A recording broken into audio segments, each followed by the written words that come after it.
It's December 9th. It's a Tuesday. I think Recording we have in some folks who are progress. still finding their seats, so we'll give them just a few moments to get themselves settled. Jamie, do you have to know if anyone else is out there who wants to come in and join us? Okay.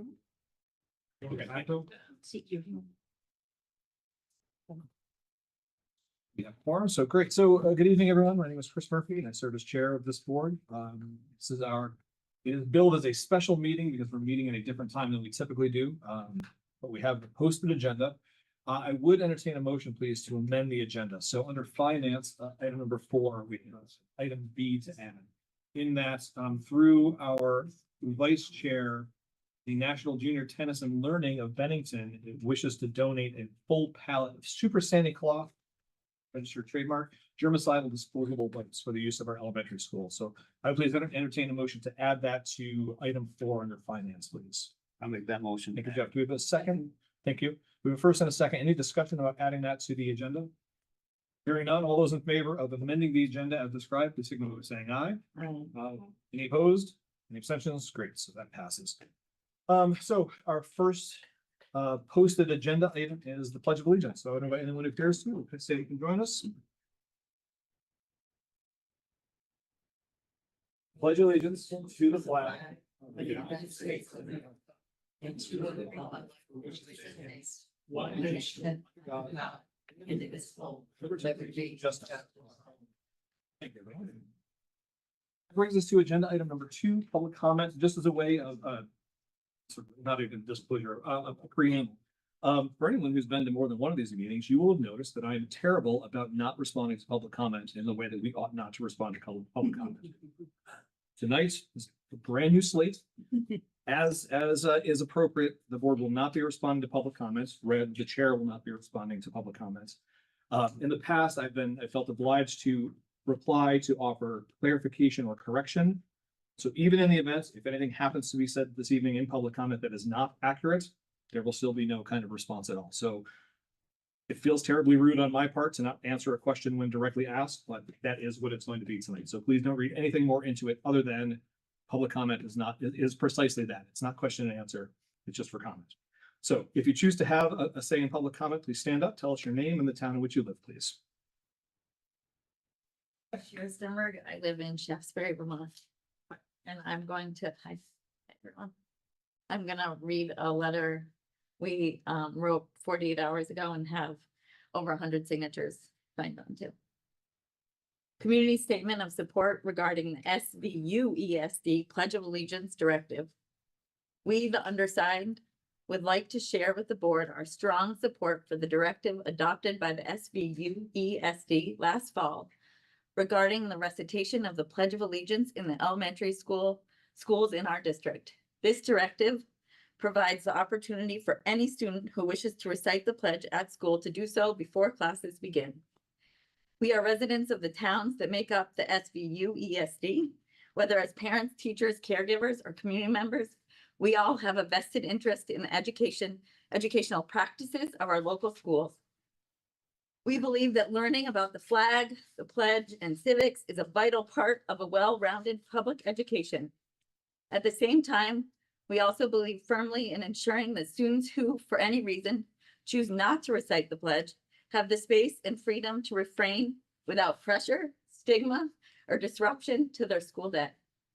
We are aware that at several recent board meetings, there's been substantial public comment questioning both this directive and its implementation. We would like to make clear that there is broad community support for the thoughtful process, discussion, and decision-making the board undertook last fall, as well as for the directive that was ultimately voted on.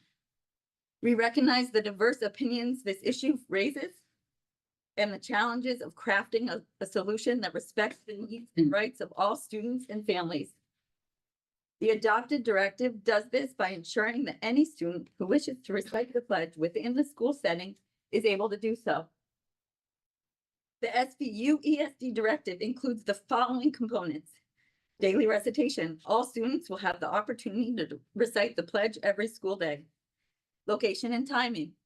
The recitation takes place in a common area shortly before classes begin. Voluntary participation. Students and staff may choose to participate.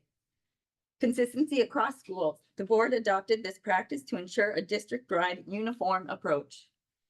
We appreciate the board's careful and principled approach to this issue, and we want to ensure that you hear from community members who strongly support both the process and the directive. Am I allowed to give this to you with all the signatures? Okay. We have 2 copies, so. I don't know. And we can also email them.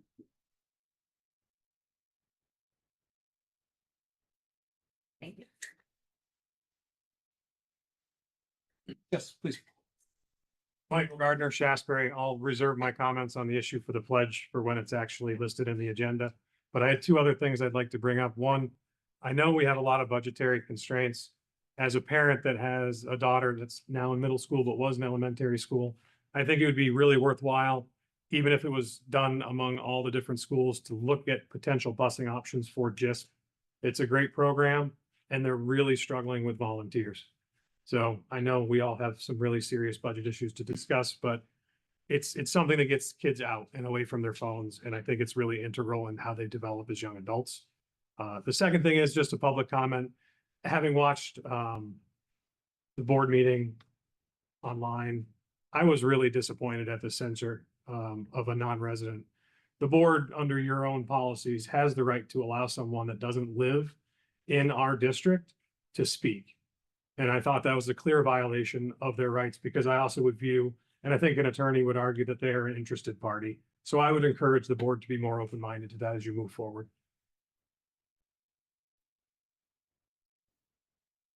My name is Anne LeBlanc Peters. 2 things. First, want to say that Norm is very sick. He apologizes for not being here tonight. But I also want to address this to you. You, at the last meeting, said you would reach out to me and talk to me. You never did. I don't understand your lack of dealing with this issue. You're not going to talk about it tonight. When are you, as a board that we elect, going to talk about this and settle it?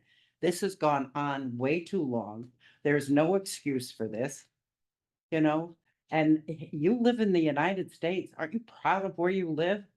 And saying the pledge and teaching our children to respect the pledge and our flag.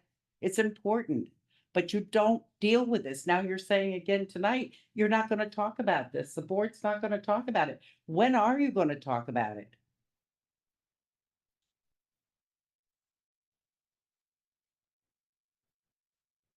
Anyone else for public comment? Okay, thank you very much. So agenda item number 3 is the consent agenda, which was attached to the other agenda, which calls for an approval of the minutes from our last meeting from November 25th, and also the consideration of a field trip request form. I have forwarded one requested correction to the minutes from the 25th, and that it misrecorded our actual beginning time. As we recall, it was depending on where you looked, it was warned for separate times. We didn't actually have quorum until 5:18, I think, maybe 5:13. So I forwarded those to Richard for consideration for correction. But are there any other proposed edits or corrections to those minutes from 11:25? Okay. Any questions about the field trip request form for the Keewaydin trip? Please, Ed. We had asked in the past that after the field trip had gone through, that we could hear about it and get some reaction time or some feedback from the kids, from the adults. And also, I'm curious, will there be any dissection, frogs, sharks, anything to that nature? Because that includes a different policy, and I just didn't know parents were aware of that. And as well as, I went on the website for the Keewaydin, and I'm hoping, and I want to believe that they're all background checked, but I couldn't find any place where they had any background checks for the staff. And I don't know enough about the program to know if the students are alone with those staff members, if our parents, is it parents or are they teachers that are, I don't remember. It's parents who, when done the background checks for field trip requests. But it's just a regular, it's not the, it's the lightweight version. of the background check. So will parents be alone with the staff members from and I don't know where to get those questions. So I feel confident if our superintendent has already researched those items or has those answers. In moving forward, I love field trips and I love outdoor education. So for me, it's a win-win. I just want to make sure our students are safe.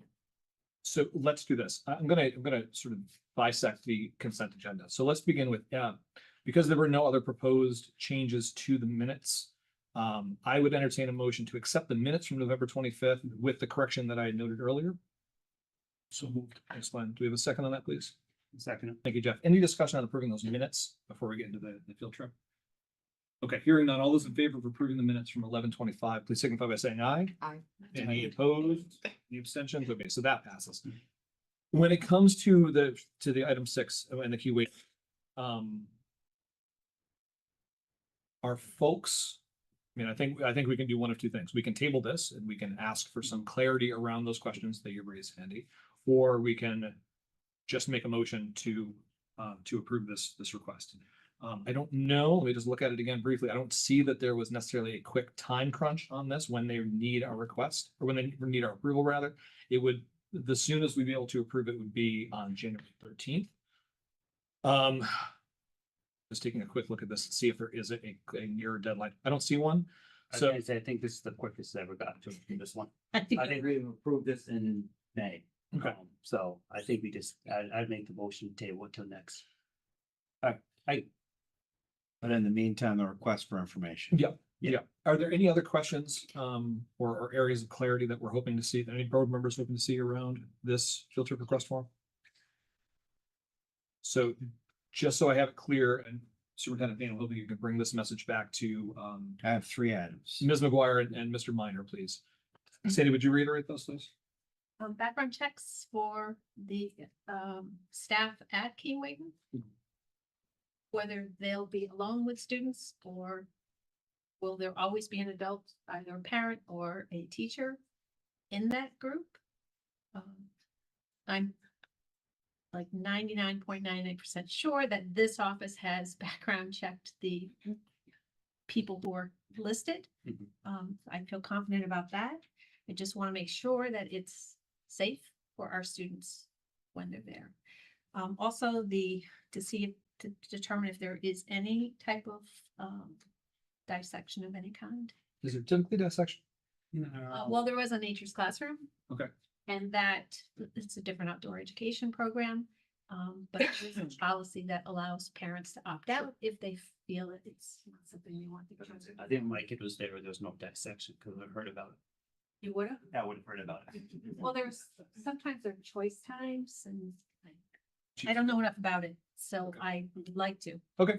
So Superintendent Payne, if you could please get that information back to us, please. And I don't Do my best. Yeah, I don't know that, I think it's fine if Ms. McGuire and Mr. Minor just want to send an email to you and then forward that to us. I think that would suffice. Yeah. I don't think we need them present for that, but just to get those questions answered.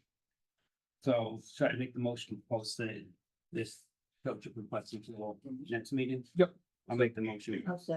So we're good to go. Okay, so thanks, everyone. So that brings us to agenda item 4, which is finance. I'm just going to quickly review the rest of the agenda so folks who are here know what to expect. So finance is a budget update from FY27. There's a placeholder for policies, but there are no updates. There's an operations agenda item where we are revisiting our tractor bid because there were questions around that. We're going to get a quick report out from the SVUESD Best Educational Use of Facilities Subcommittee. There's going to be a brief SVSU report. Then the superintendent will give a report. Then the chair is going to give a report, which will include a clarification of board expectations regarding the Pledge of Allegiance. And there's some FYI items, and then there is a proposed executive session at the tail end of that. So just so folks know what to expect from the rest of the evening. So, Director Gordon, I believe the show is yours. The fiscal year 27 budget update, please. Chris, I'm sorry, I'm trying to do so many things. Did the consent agenda get approved so I can give you warrants to sign? The minutes were approved. Other item on the thing that was tabled from the consent agenda was the key waiving field trip. So we still have the one. But we can still find, yes. Yes, and I'm sorry, you're absolutely right. And the warrants, so let me specifically ask that. Could I please have a motion to approve the warrants as included in the consent agenda? Okay, thank you. We have a second on that? Thank you. First and second, to approve the warrants as posted through the consent agenda. Any further discussion? Hearing none, all those in favor of approving the warrants, please signify by saying aye. Aye. Any opposed? Any abstentions? Okay, motion carries. Thank you, Director Gordon. Okay, now, back to you. Okay. I'm, everything's in the packet and I only printed only a few copies. Sorry.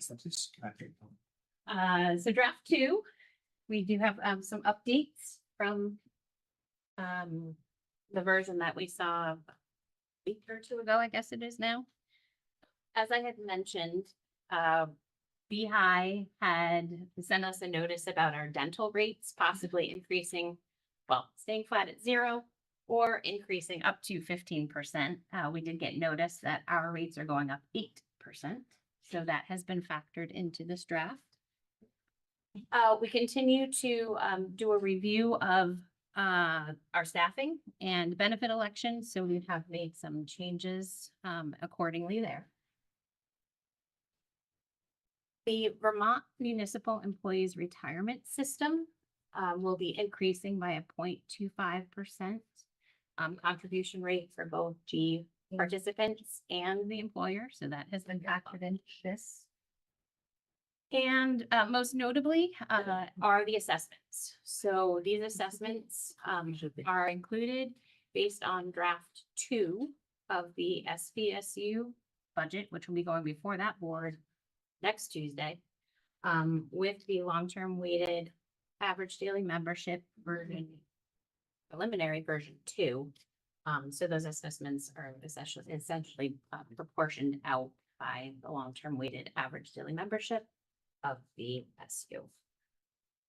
So we are now significantly lower than what we were looking at the first draft, so a 3% increase.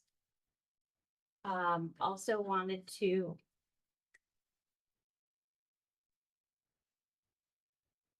there have been no changes to the FTEs.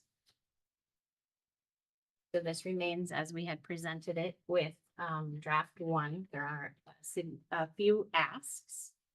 Have those highlighted in blue, many of which are a result of grant funding expiring June 30th. So those include a licensed clinical social worker and a behavior coach at Benel, behavior coach at Molly Stark, and the one that's not highlighted, but a math teacher and coach at Pownell. The 0.4 clinician at Pownell, the 1.0 math teacher at Monument, and 0.1 increase to the library media specialist at Monument are all new ads not related to any grant funding. These are all included in the budget draft that you have before you. The other thing we need to look at is our revenue. So I have highlighted in peach the general state support grant, also known as education spending. So essentially, and Tim, if you want to pause and have me pull up that other. Happy to do that. I'll wait, pause for just a minute. So if folks are looking at the overhead, if you go back one slide there. Oh, I didn't know if you wanted to actually pull up the Oh, yes, if you could. your map, your road. So folks who are experienced with this, you know that Renee showed you on the first slide that the school budget is up 3%. But then she tells you that educational spending is up 9%. And it's important enough we've been spending the first 6 months of my being in this role of trying to explain to folks the long and windy road that is school finance in the state of Vermont. Mary has sat through this, so I apologize. We're going to revisit this, Mary. But this slide, this resource is available on the school on the district website, the svsu.org. If you click the tab at the top, it says superintendent. There are documents, including this, a school funding map. The reason that we did this is that there is a disconnect between what we do locally. A 3% school budget given the wide variety of things that everybody's aware of. Costs for wages have gone up, your health insurance has gone up, heating and maintaining buildings has all gone up, so 3% is a good starting point. But it's important to realize for folks that we are working in, and if you look at the full piece, you're only seeing the positive side, the local side of it.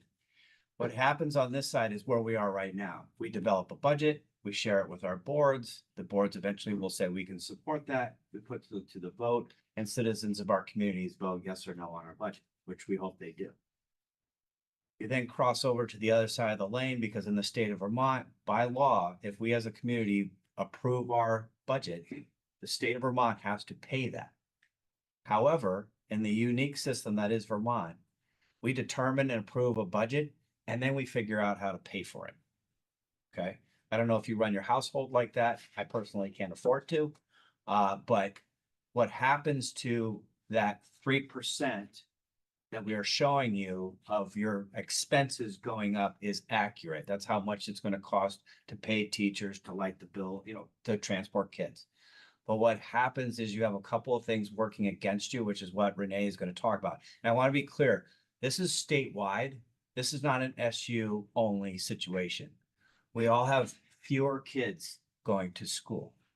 And what that means is that there is less money coming from the community to turn the lights on, to transport kids, to pay teachers, to fix the roof, those kinds of things. And Renee is going to walk you through that. But for the purposes of this piece, I encourage you to check this out because we'll walk you through what you do locally and then what happens in the state. And what I mean by the state is that's a January to June conversation. They will determine numbers that get plugged in. And I know there's some of you who enjoy math, so we include the math formula and vocabulary, so all the little variables can be understood. And it needs a vocabulary sheet to go along. I'm not kidding you. Mary is nodding her head knowingly that this is quite the thing. So we're saying this early and often. I've shared this story, people giggle about it. I go to Price Chopper or Hannaford buying bananas and someone says, Tim, you said the school budget went up 3% and my taxes went up 15 cents. You rascal. Okay. And I try to explain it to them. And my one pager is my attempt to explain it to them in an elevator pitch. Okay. We control the green side. We try to be reasonable to folks. A 3% raise, given the cost of living that everybody's experiencing right now, affordability issue and all that good stuff. And then the legislation has its piece. And there are things in this conversation that we don't control. The number of kids going smaller and smaller, we don't control that right now. The costs or the income coming into you, we don't control that. So we want to be clear with folks with that. And we're happy to play our part in trying to keep property taxes down, but it's not as simple as you vote for it, comes back, and you pay for schools and that kind of thing. So I've talked long enough. I've encouraged you to go check out our website. This is a creation of Renee Gordon. I want to be really clear about that. It even helps people like me, so I want to make sure she gets credit. There is a question from the audience. Question and a comment. One, I think it's phenomenal that this discussion happened and that the issue some of these folks are here for is after this, because as someone that spent a lot of time understanding Vermont's education funding system, 95% of the people that I speak to have absolutely no idea how the state of Vermont is doing this. And they also don't understand that 72.3% of people in Bennington County are not paying property taxes. They're paying property taxes based on income. Yeah. And then I guess just to ask a question, is there a cost benefit analysis? I noticed that Pownell, we have 3 full-time equivalent custodial staff. The physical footprint of the building is probably similar to some of the janitronics contracted folks that are being used in other schools. Is there a reason janitronics is being used in some schools? Is there a reason that Powell has 50% more custodial staff than Shasberry for a similar footprint? My operations person is really bouncing in the seat. Oh my God, I get to talk about this. Oh my God. I'm going to pause for a moment. Let Renee get through her Okay. budget. Holly has a presentation to this board for operations with regards to the tractor. We could absolutely, I will assure you that we've had a spirited conversation about how to staff either with local custodial staff or janitronics, and we can answer your question in that moment if you bear with me. All right, Renee, would you like to hop back to where you were?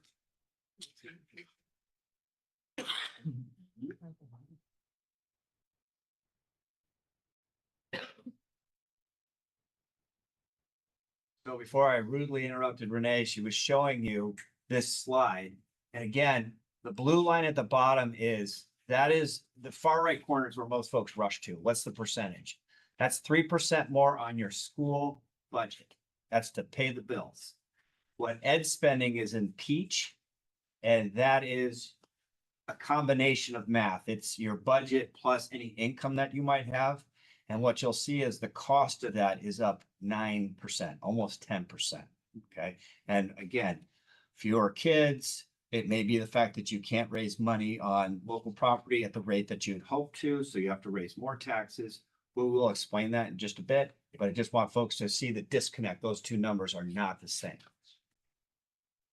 Right, so I have taken a look at what we have projected for incoming elementary tuition. So that very first line there, we do at this point project one less student coming in from North Bennington and Searsburg. So that has been adjusted.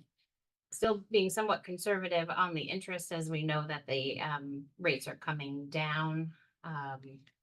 And then, of course, our fund balance is actually headed in the right direction. So we are spending our surpluses down.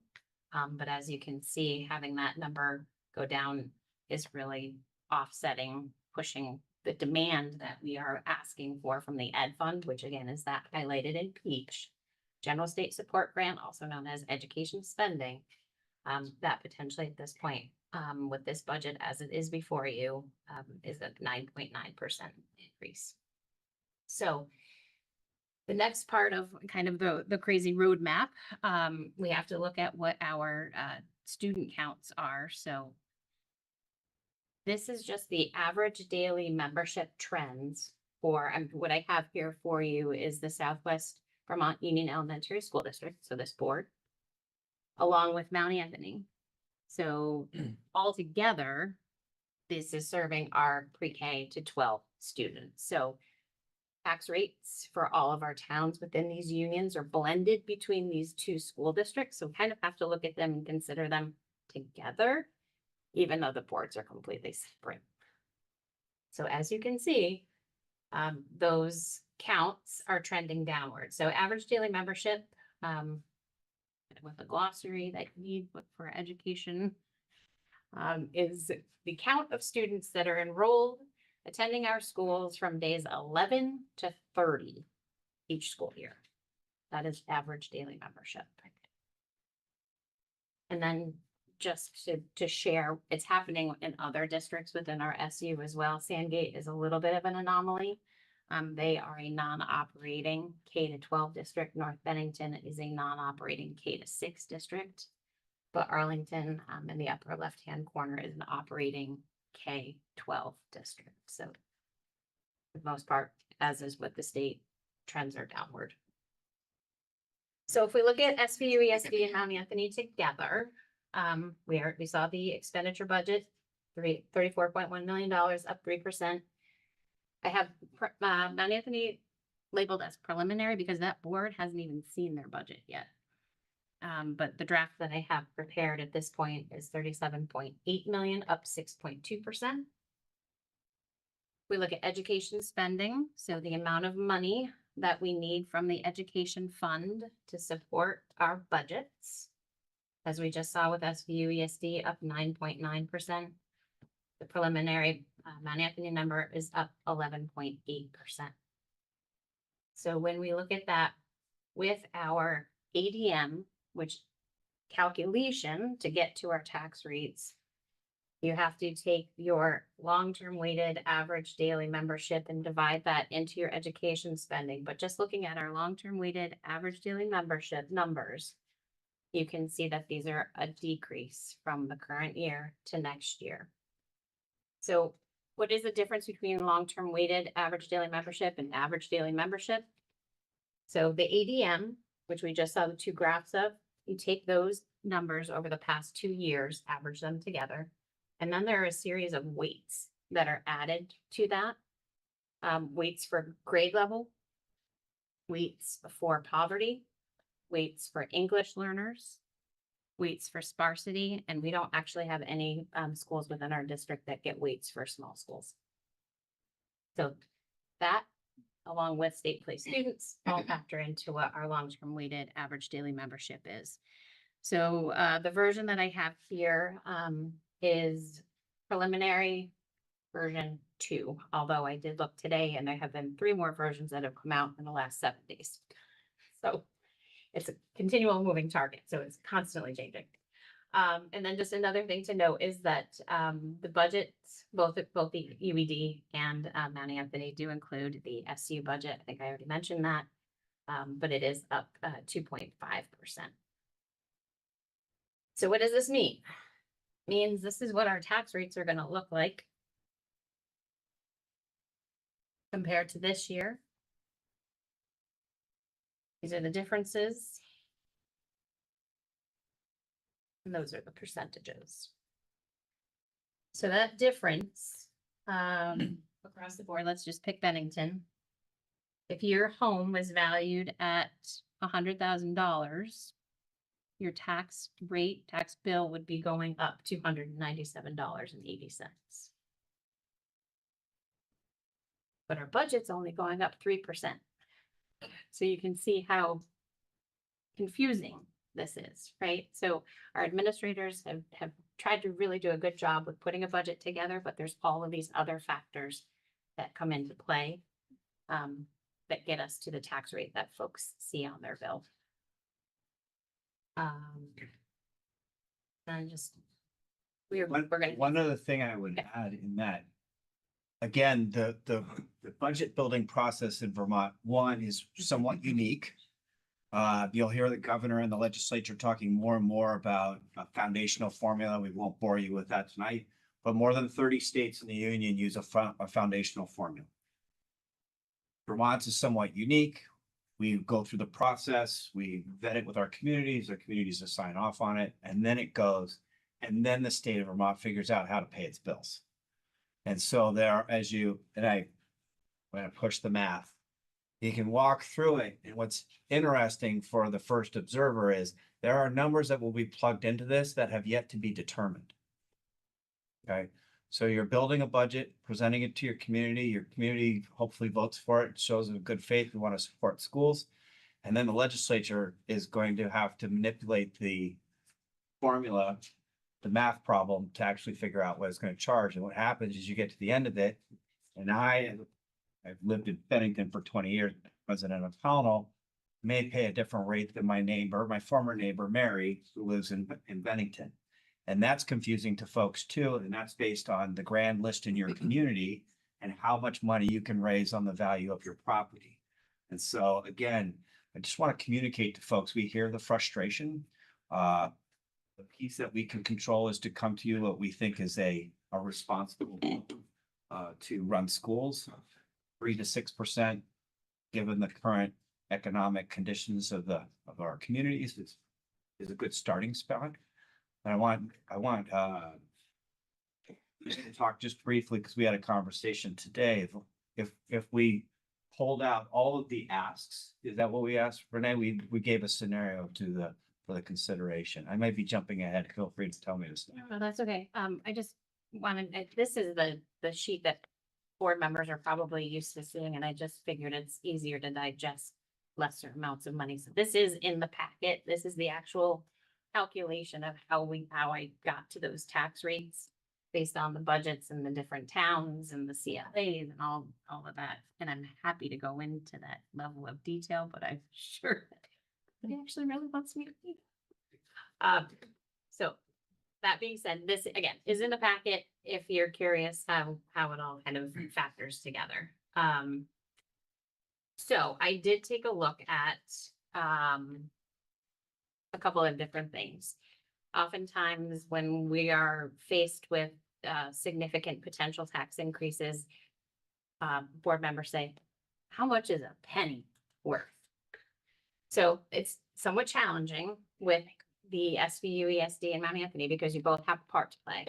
But if we were looking just at the part of the SVUESD, a penny would be about $380,000. So to get those numbers that I just had up, to get it to come down a penny, we would have to cut $380,000.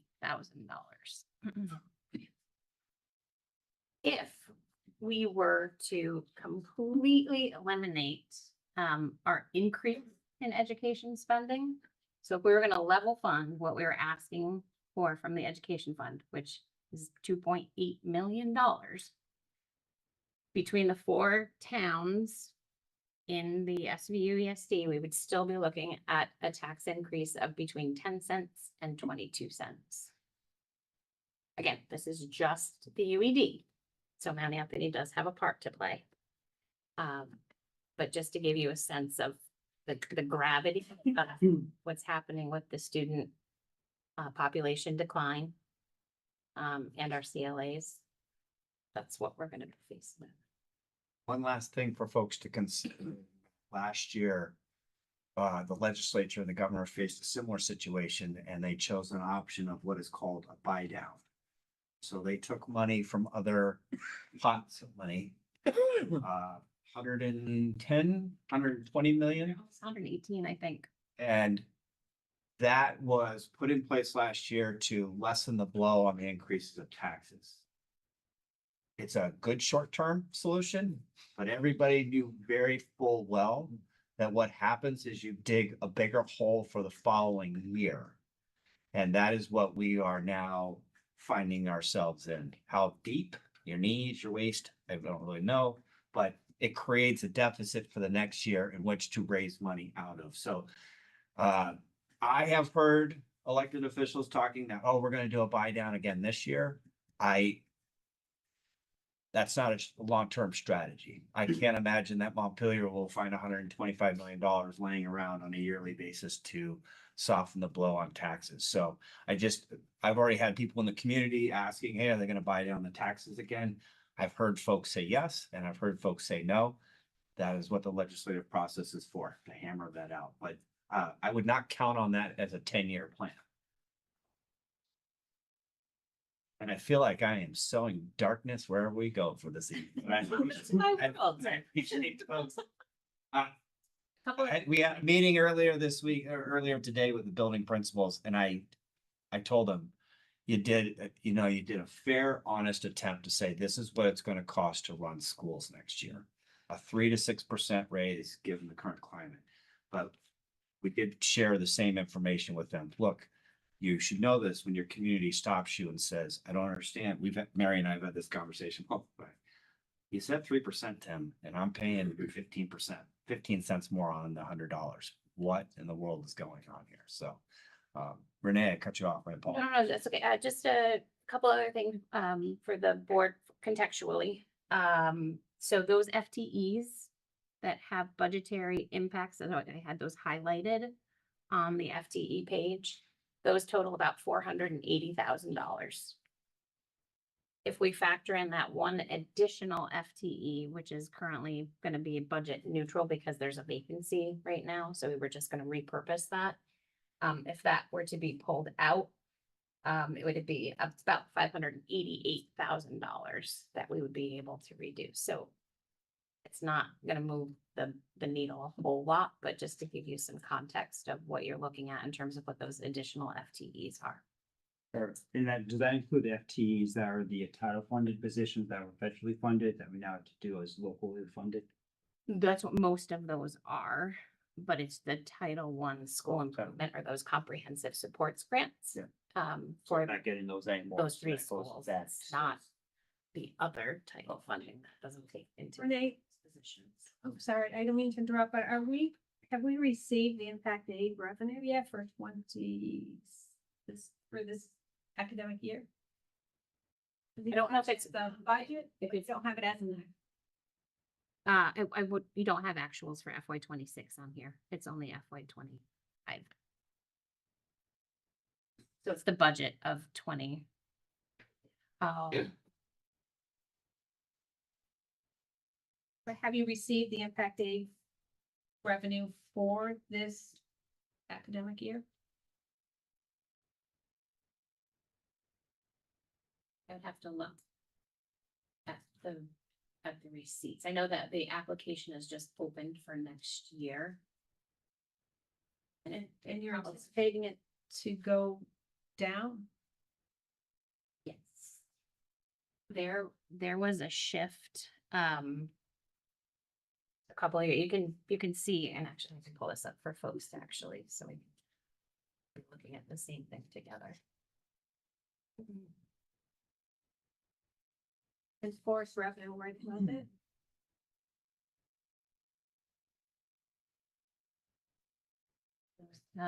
Sandy is asking about the forest revenue, so the line here. The impact and here, oops. The impact aid number, we used to have two different, I think they're referred to as programs in the impact aid. One is related to essentially, federal land that is non-taxable, so the Green Mountain Forest land. So areas that cannot be included on our grant list. So this is a program that the federal government has that allows us to recoup at least some money for those lands that are not taxable. So that's one piece of it. Is that like pilot income? Payment in lieu of taxes. Yeah, it's awesome anyway. I don't know how impact aid generates their revenue, but it's the impact aid program for our schools. The other piece to that was students that were housed in, probably not going to use the proper terminology, but in federal housing agency, housing. That property that we used to have to review all of the students that were there and if they were our students. And because it was a federal housing agency, wasn't on the tax rolls. So that was another part, a separate part of the impact aid. That property is no longer part of that. They've gone independent. So it is actually on the tax rolls now. So that part of impact aid doesn't apply to the SVUESD anymore. So it's only the lands that are forest. And there could be other lands, but that's what I immediately think of is, the Green Mountain Forest that wouldn't be considered any in the town's grant lists. And then the forest revenue is a similar program, but that comes through the state. Renee, can you please tell us about Act 84 pennies? Something I learned about in the December 1st webinar today, and I'd never heard of Act 84 pennies before. Well, it's because it doesn't apply to the SVUESD. Learned, sir. So it was a way, so I think we are moving into year 3 of a 5-year phase in of the shift in weighting of students. So if you recall, a few years ago, we shifted from equalized pupils to long-term weighted average daily membership. With that change, there were some school districts that got whacked pretty hard. So they introduced new legislation to basically kind of smooth or ease that transition in. The only school district within the SU that qualified for that is North Bennington. I was gonna ask one more ask. I know Heather Bollock would runs just for Bennington. I think she presented at the SVSU board and here at one point about the busing. I think I'd like to consider, adding that for next year, potentially. That's probably an SVSU because it is a, K through 6 and a 7-8 program. So I'm not sure where that'd fall in, but maybe bring it up at the SVSU and see if that's something that we'd move forward with. It feels like a better place to start, at least. Bringing with the SVSU from there. But I mean, she's presented all, I think all boards she's presented at, so, Okay. I mean. And it is hard. I mean, it's a great program if you get there. And I think, same with some of the tennis stuff, there's great opportunities out there for kids. Transportation is a huge issue. So let's just see if we can move that forward too.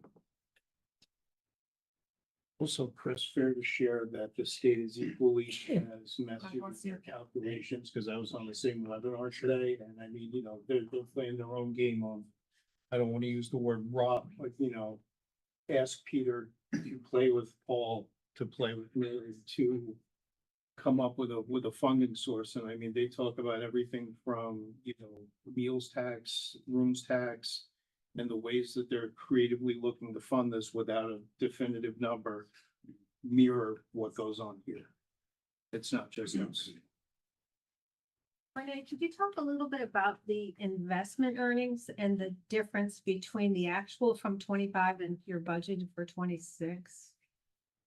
The market's just volatile, so I don't want to rely on money and have us end up short. So I always err on the side of being conservative. I think, Thank you. I think we have enough in the coffers to earn $100,000. But if the bottom drops out, I'd rather not be short. Or what we get, you can only look at that as actual at the end of the fiscal year. So we know what's the The budget though. It's always an unknown.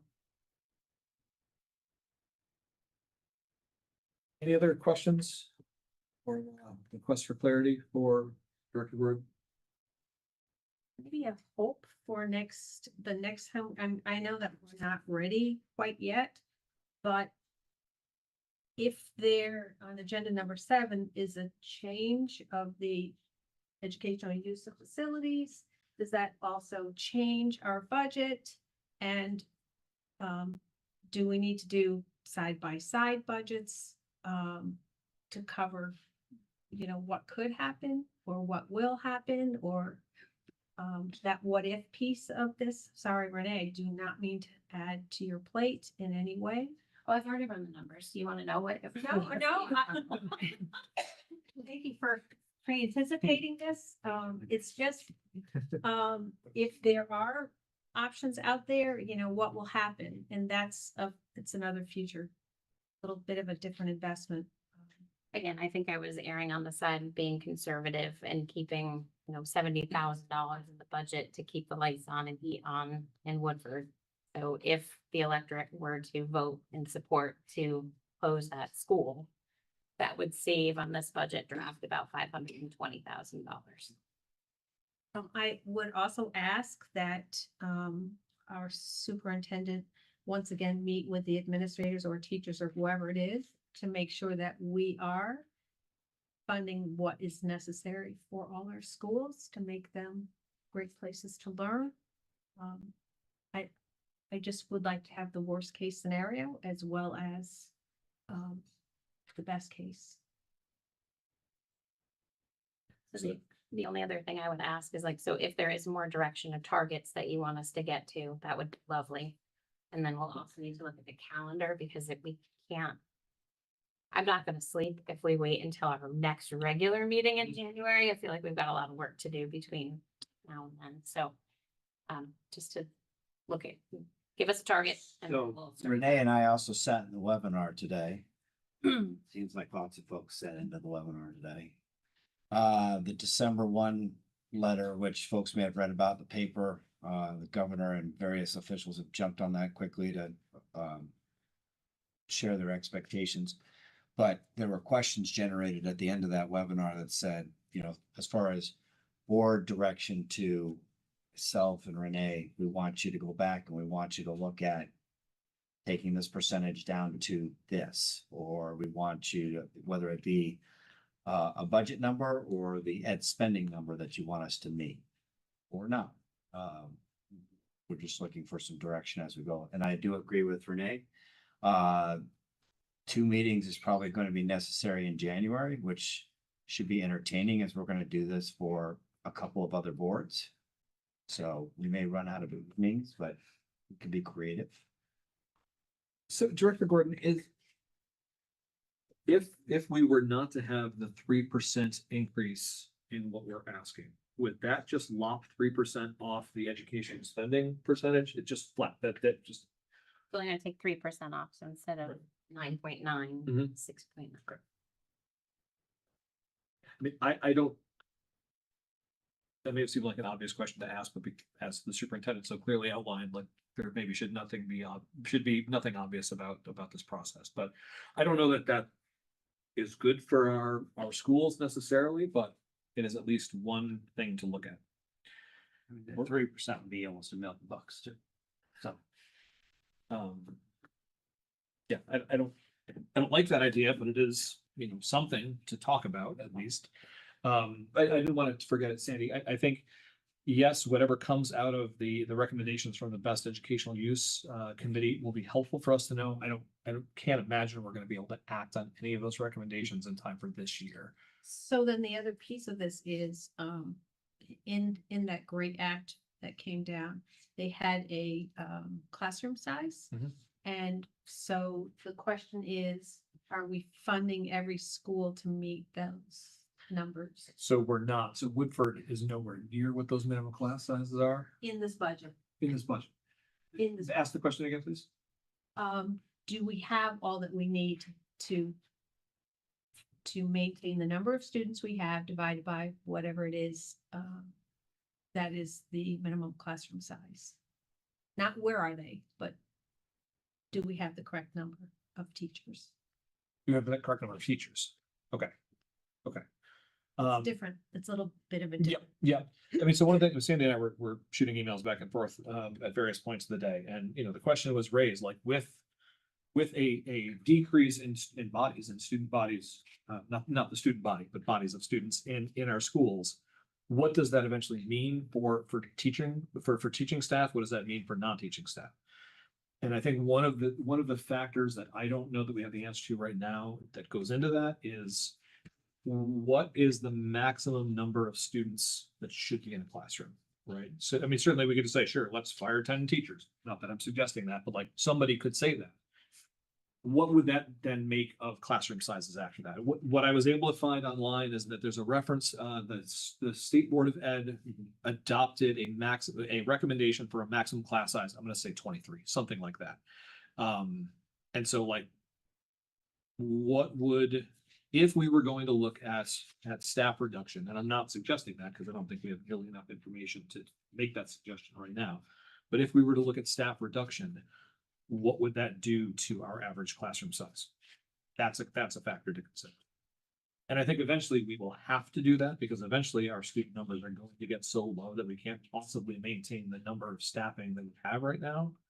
I don't know that we're there yet right now. Well, and then the second part of this is right up your lane here about the behavioral piece. Does that mean that we will need additional support in the classroom for those teachers? Because, no offense, but just because the state is saying that we have to have a maximum doesn't mean that those teachers won't still need support Yep. somewhere. No, I agree. It affects the mix of students that you're gonna have. Yep. Inside a classroom. Yep. And as we've seen in some recent presentations, like all of those services are what's helping to decrease those behaviors that we're getting in the way of student learning, and we're seeing an increase in student learning because of it. So they're vital. They're vital for us. And so that is our directive, Renee. That's what's over there. Just fix it. So we can kind of balance that a little bit, and I don't know if that's, don't answer, who's doing this? Yeah, I don't. We could, my suggestion is we come back to the board and we be clear about what Act 73 has as far as expectations for class size minimums. We can, you can't go classroom by classroom, but you can say on average, your buildings are right at that spot, or below or above. We can do that in general senses. Keeping in mind that there's a holiday break and we'll probably be right back at it in the first week of January or so. And would that fall in line also with the facility use, best use of facilities? Potentially. So we will very likely hear in January, maybe we'll hear in January what that committee has to recommend. At least half this board was present for that last meeting anyway, so we'll know, but like, we need the formal recommendations from them. Again, those are gonna take time for us. If we're gonna do them well, it's gonna take some time for us to implement those, if we choose to adopt those changes.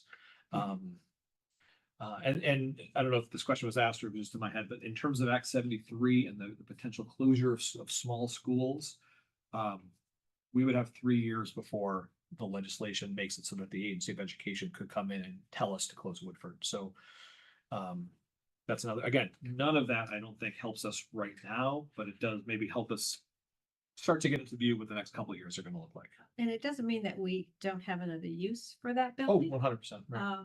But that may not be our smallest school. A monument could be at that point if we're moving, shifting. Okay, so do we have a clear directive for Director Gordon, or Director Gordon, do you have a clear ask of us? Renee, why don't we start with the proposal that would lower ed spending by 3 points? Let's take a look at that first and we can come back. We can also be clear with folks around Act 73's expectations around class size minimums. And thank you for the reminder that it's a multi-year expectation that you get there. And that there's no police action for the state to come down and check you if you're naughty on that. I'm just pointing that out. Montpelier's a long way away. Chris, do you want to look at the first week of January? And I think one thing I actually haven't shared with the board is what time parameters are. So the budget will have to be approved. We'll need to have our warnings prepared and signed so I can get them to our district clerk so she can post them at some point between January 22nd and February 1st. So that's our like drop dead deadline. Loads of time. Loads of time. So what do folks have going on the week of the 5th, January 5th through the 9th? Would folks be able to meet some evening that week? Have to be evening. Take some time off. Yes, it has to be. It probably has to be. Some of us work. I think it probably has to be an evening, yeah. We can start it. Essentially, yeah, we certainly start earlier than 6. I mean, I don't have anything going on. Can I make a suggestion? We are coordinating for the elementary, MAU, Arlington, North Bennington, and Sankey, all of which will have to probably meet again in January. You know, may I make the suggestion we pull the chairs together? And at least that way we could stagger over time over the month just to be. I don't have an issue with that. I would ask that members of this board just email me nights that are off the table, nights that cannot work in January. Given we haven't met as a policy committee in 3 months, I'd like to see Monday, January 5th stand. Okay. As a meeting date. You want to throw something afterwards? I'll deal with it. For policy. Okay. Sure, that works for me. But again, I think the superintendent's request is valid. But let's get ourselves organized so we know what's on the table in terms of available. So there's already no bow dates for you. I'm sorry? Just dates we can't do. That's, yes, please. Yeah. Okay. Director Gordon, anything else? I think that's it. Okay, thank you very much. You know, each year somebody says this, so I'll be the first to say this year, you make this incredibly cumbersome process, I think probably as easily understandable as is possible. So thank you for all the work that goes into that. It's no small feat, so thank you. So our other agenda item under finance is the matter of the donation that's being offered. So I would actually ask the vice chair to just read the letter, Oh, since okay. you orchestrated this, Can I sum it up? please. Okay. So the USDA is a partner that I have when I do an after school program with the tennis center, and they contacted me and shared that they had a lot of extra wipes that are hospital grade, and could I find someone to get good use of these? And so they donated them to the tennis center, which we use some. I shared some with the rec center. I shared some with who else did I share them with? Easter Seals of Vermont. And now I would also like to share them, a palette with our elementary schools. Jeff, you are certainly more versatile on what these disposable wipes do because you work in a healthcare setting. But they are used primarily if they're wiped down in 2 minutes, they wipe out just about every cold Mhm. possibility that you could. Lots of bacteria and viruses. Yes, lots of, so I'm happy to do this, if the board will allow this, for elementary kids, which is currently a sneeze season. So it's certainly helpful to keep our doors and anything that a child touches, clean and sanitize. A sneezing. A sneeze. Okay. Yes. I would entertain a motion, please, to accept the donation. Thanks, Cindy. Do we have a second on that? Thanks, Glenn. Any discussion about accepting this donation? My only concerns, I mean, because it is it's just, it's a, it had classified as cleaning material, so we just had to update the MDS manual if they're not in there The already. MSDS should be with It it. should be in- However, you're absolutely right, and I think it should be, would be maybe I something guess. for a they're probably janitorial. already- Yeah, they probably aren't in schools anyways, but Yeah. just, that's something you have to look into some. Yeah, okay. But- The SDS, yeah. Okay, any further discussion? Okay, hearing none, all those in favor of accepting the donation, please signify by saying aye. Aye. Any opposed? Any abstentions? Great. Thank you very much, Cindy. So policies, there are none. That brings us to operations and our tractor bid. So Superintendent Payne, who will be speaking to us about the tractor bid? I have asked the Director of Operations how they will be speaking to that. I apologize ahead of time. So no, my wondering is if you guys have any questions or concerns straight away from your review of the materials we provided? I didn't get any new materials, Holly, so I was wondering what the options were for the product and price. I know that you had the bid sheet, but I don't know what we're offering. You know that I had a concern about the limited number of hours on it. And because of this, because as much as I don't look like I can drive a tractor, I can. We have 4 on our farm. This is one of them, and this is 25 years old, and it has 13,000 hours on it. So to consider something with 1,500 hours, to me is like a brand new vehicle. And so it makes me wonder, what do we need this for? Why? Why would we need, I mean, I can understand where we might need a new bucket loader because it may not fit, but, and then I don't understand, although Glenn will clarify me on this, why we would need the excavator part of it, because you can do a lot with a bucket loader. So all of those pieces are just part of my question. Sure, so let me if you'll allow me, I want to give you a little backstory. Is the existing tractor is a John Deere. So anytime we have to do anything, it has that John Deere stamp, so we have to go through and have the certified guy do it. It's really expensive. Last year we spent about $20,000 fixing a $10,000 tractor, which for most of the year sat there because it's broken, because it's 20 years old. Again, I can't speak to what happened and transpired with it before I started.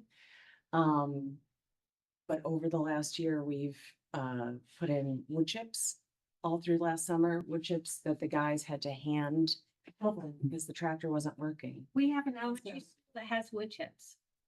In the playgrounds, yeah, so for Oh, around all the playgrounds, there's wood chips, and so we took the tractor in town.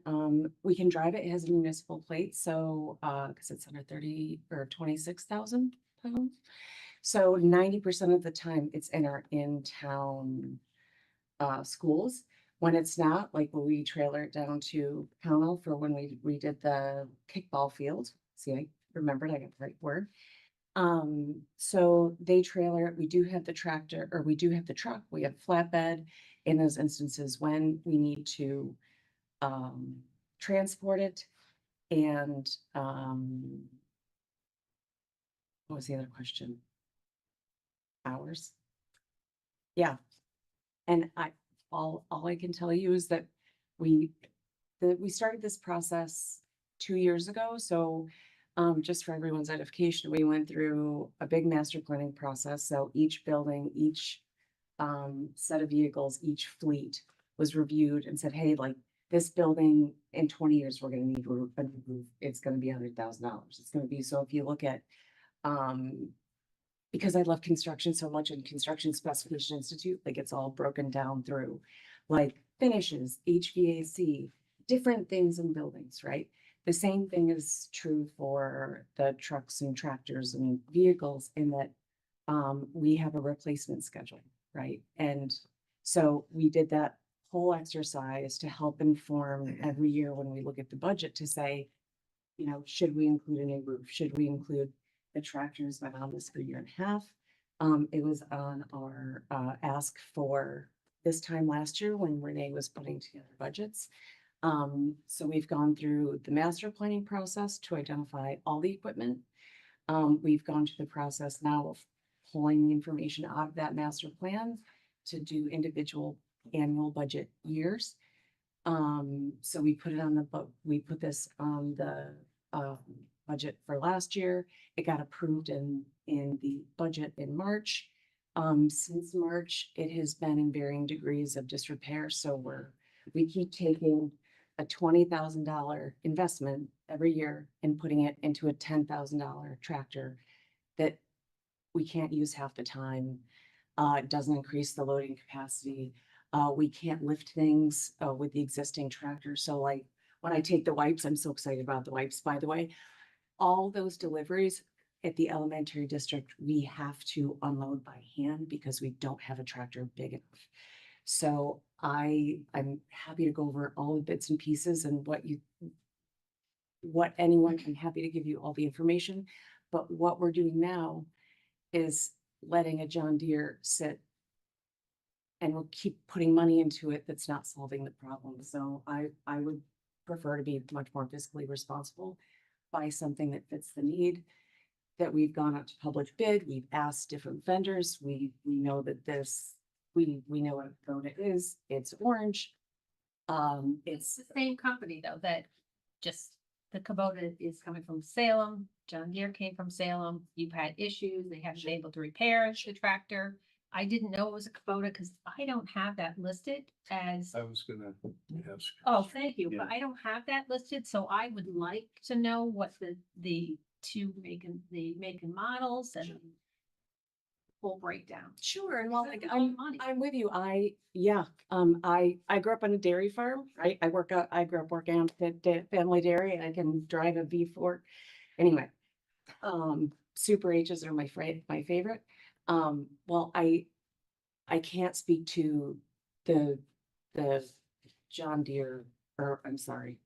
Yeah, I had it right. John Deere versus the Kubota and the different bells and whistles. The people that do this every day, the trained professionals that we've hired to run our schools have said, I need this to do my job. And so out of a $35 million budget, this expense is about 0.02% of that budget. And so I know it's. So, Holly, but the question is, so this is a Kubota, it's a 63 horsepower engine. Yep. It can lift just shy of 4,000 at the lift point of the, right? Sure. And it comes with a excavator in the back because that is the current package as it sits on the dealer's lot. Correct. And that's an existing package. Like if you buy a KitchenAid, you get all the bells and whistles that go with it. It's part of the package.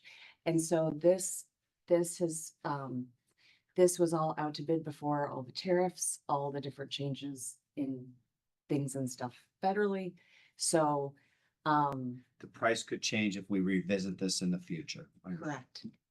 And we're doing, and just to, Sandy, just to let you know where I'm coming from, especially with,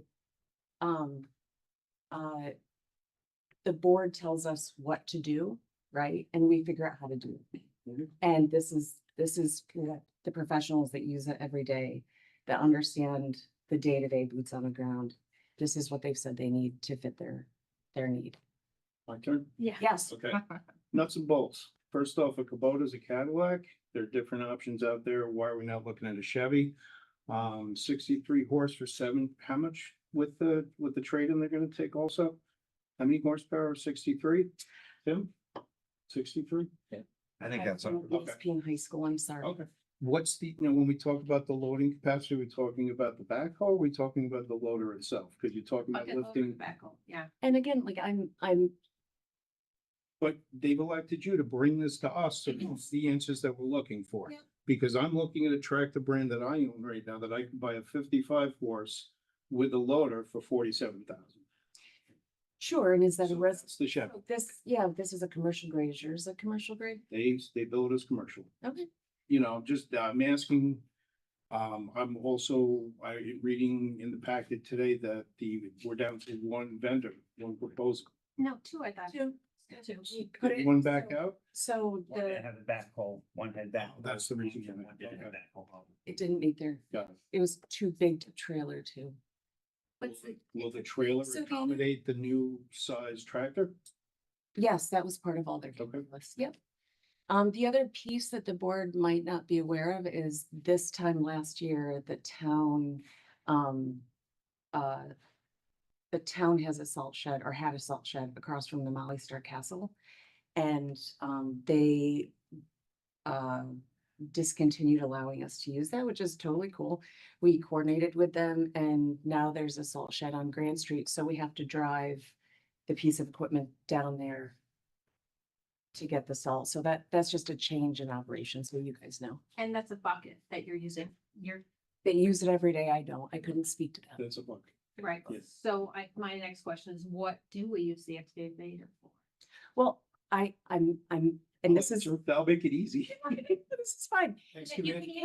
I know what an Yeah, excavator Well, is. the rear bucket of the tractor can dig holes as small as 2 feet. We don't want to dig up our grounds with a 4 and 5 foot bucket in the front to lay a piece of conduit for electric line. And why would we have to do? How So, much time we, I I mean, that 5 hours a month is what we're currently. So Director Anderson, you have an answer for that question? Yeah, so no, I I just, just tie it up for Yeah. either, I- neither one of us has anything. I guess what to answer your question, guys, what I'd like to do is go, Renee, on the budget, on this budget that she just presented, right? Mhm. If you, look at number 4 under operations. Please and thank you. I don't negate that it's there. I would No, but ask I- if it's money well spent. Right, so, I would like to, address your attention to number 4. It says negative, this guy right here. So we are doing a lot of work, like we talked about before, laying conduit, pulling up fencing, doing our own grubbing, of stumps and stuff. So we use that tractor every day.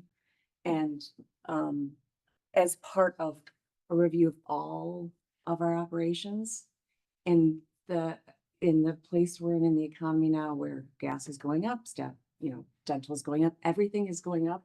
In our operations, we are going down because we are making informed decisions on all these things.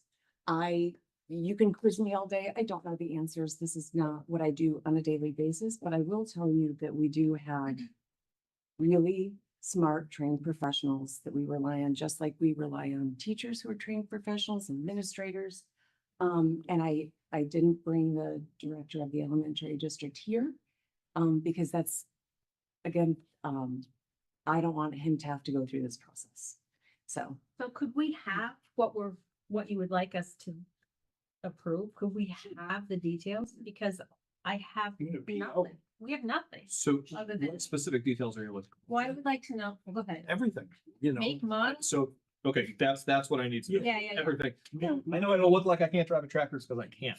So, Oh. this is what, so, right. I bet you Mike Gardner knows a tractor. so my, Yeah, probably. Sorry, can I ask a question? Is it? no, we need to keep moving on, Mike. Thanks. The items that are listed on the bid form that we're actually.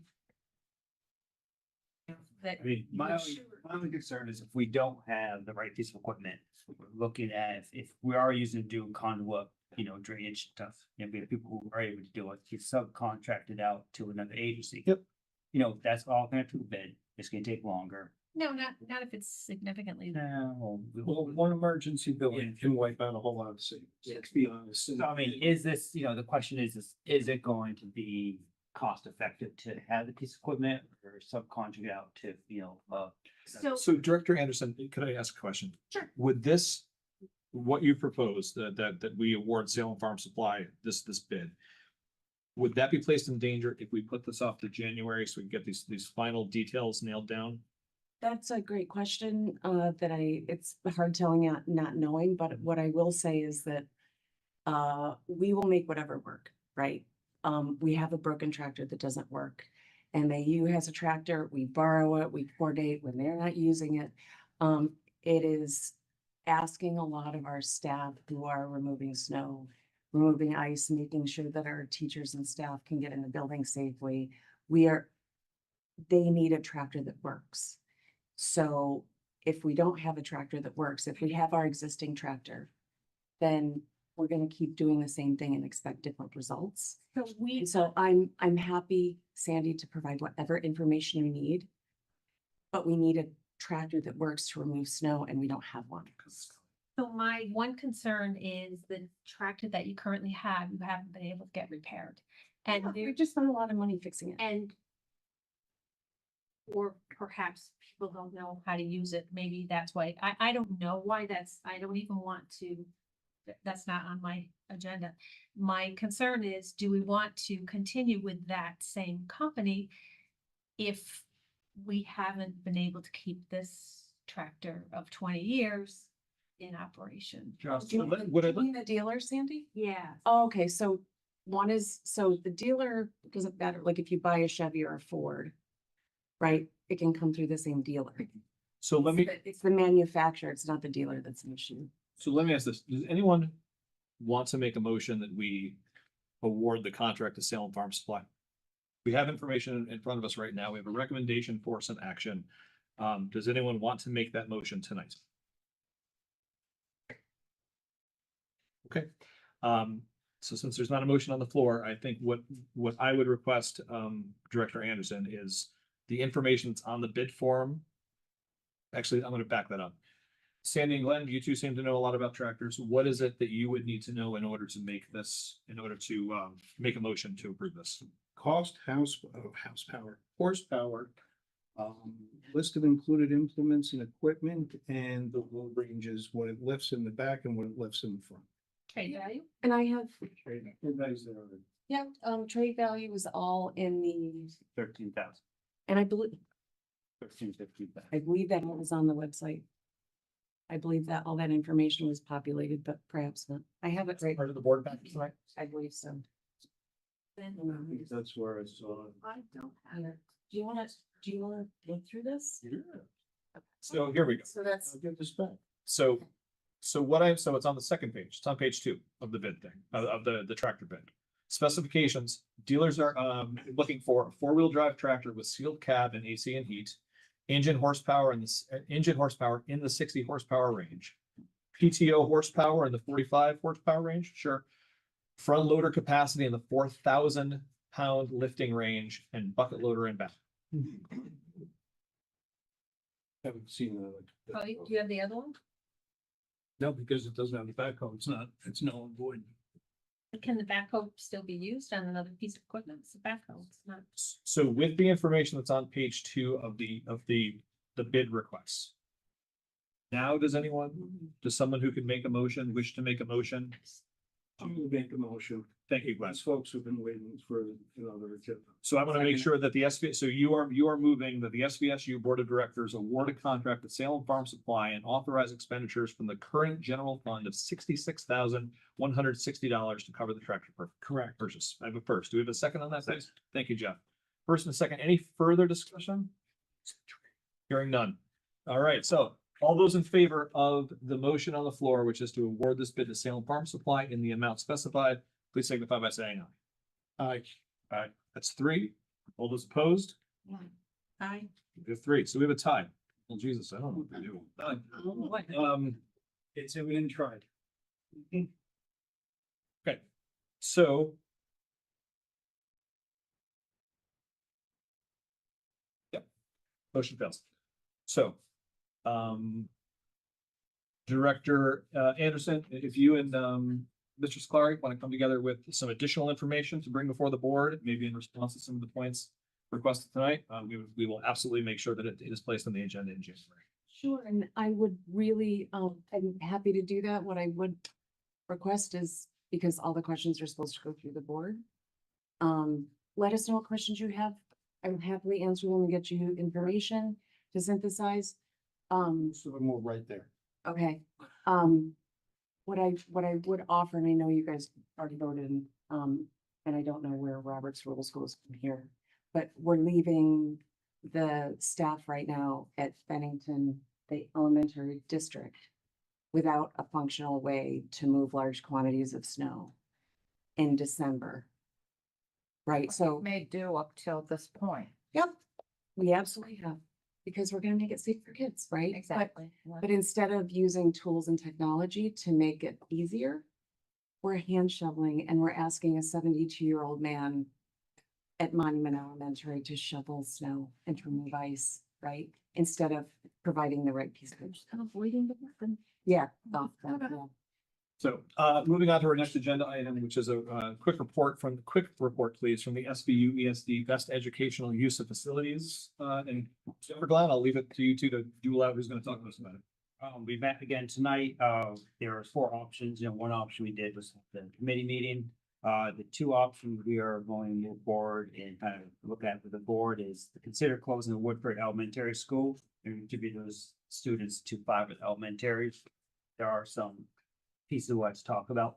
And the other option is consider to move all 6th grade students from Jasper Middle School. We've seen such a drop in the students.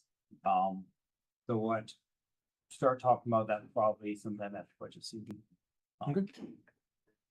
And we anticipate that the subcommittee will have a formalized report or set of recommendations to this board by January.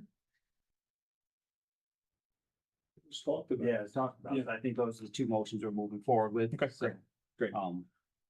We can talk more about it if you want to put it on the list as a board. Yep. Talk about those 2 options and pros and cons and how to get community feedback Yep. on those pieces. I think we need the official recommendations presented to the board first, and then we'll take those steps. Yeah, very good. Thank you.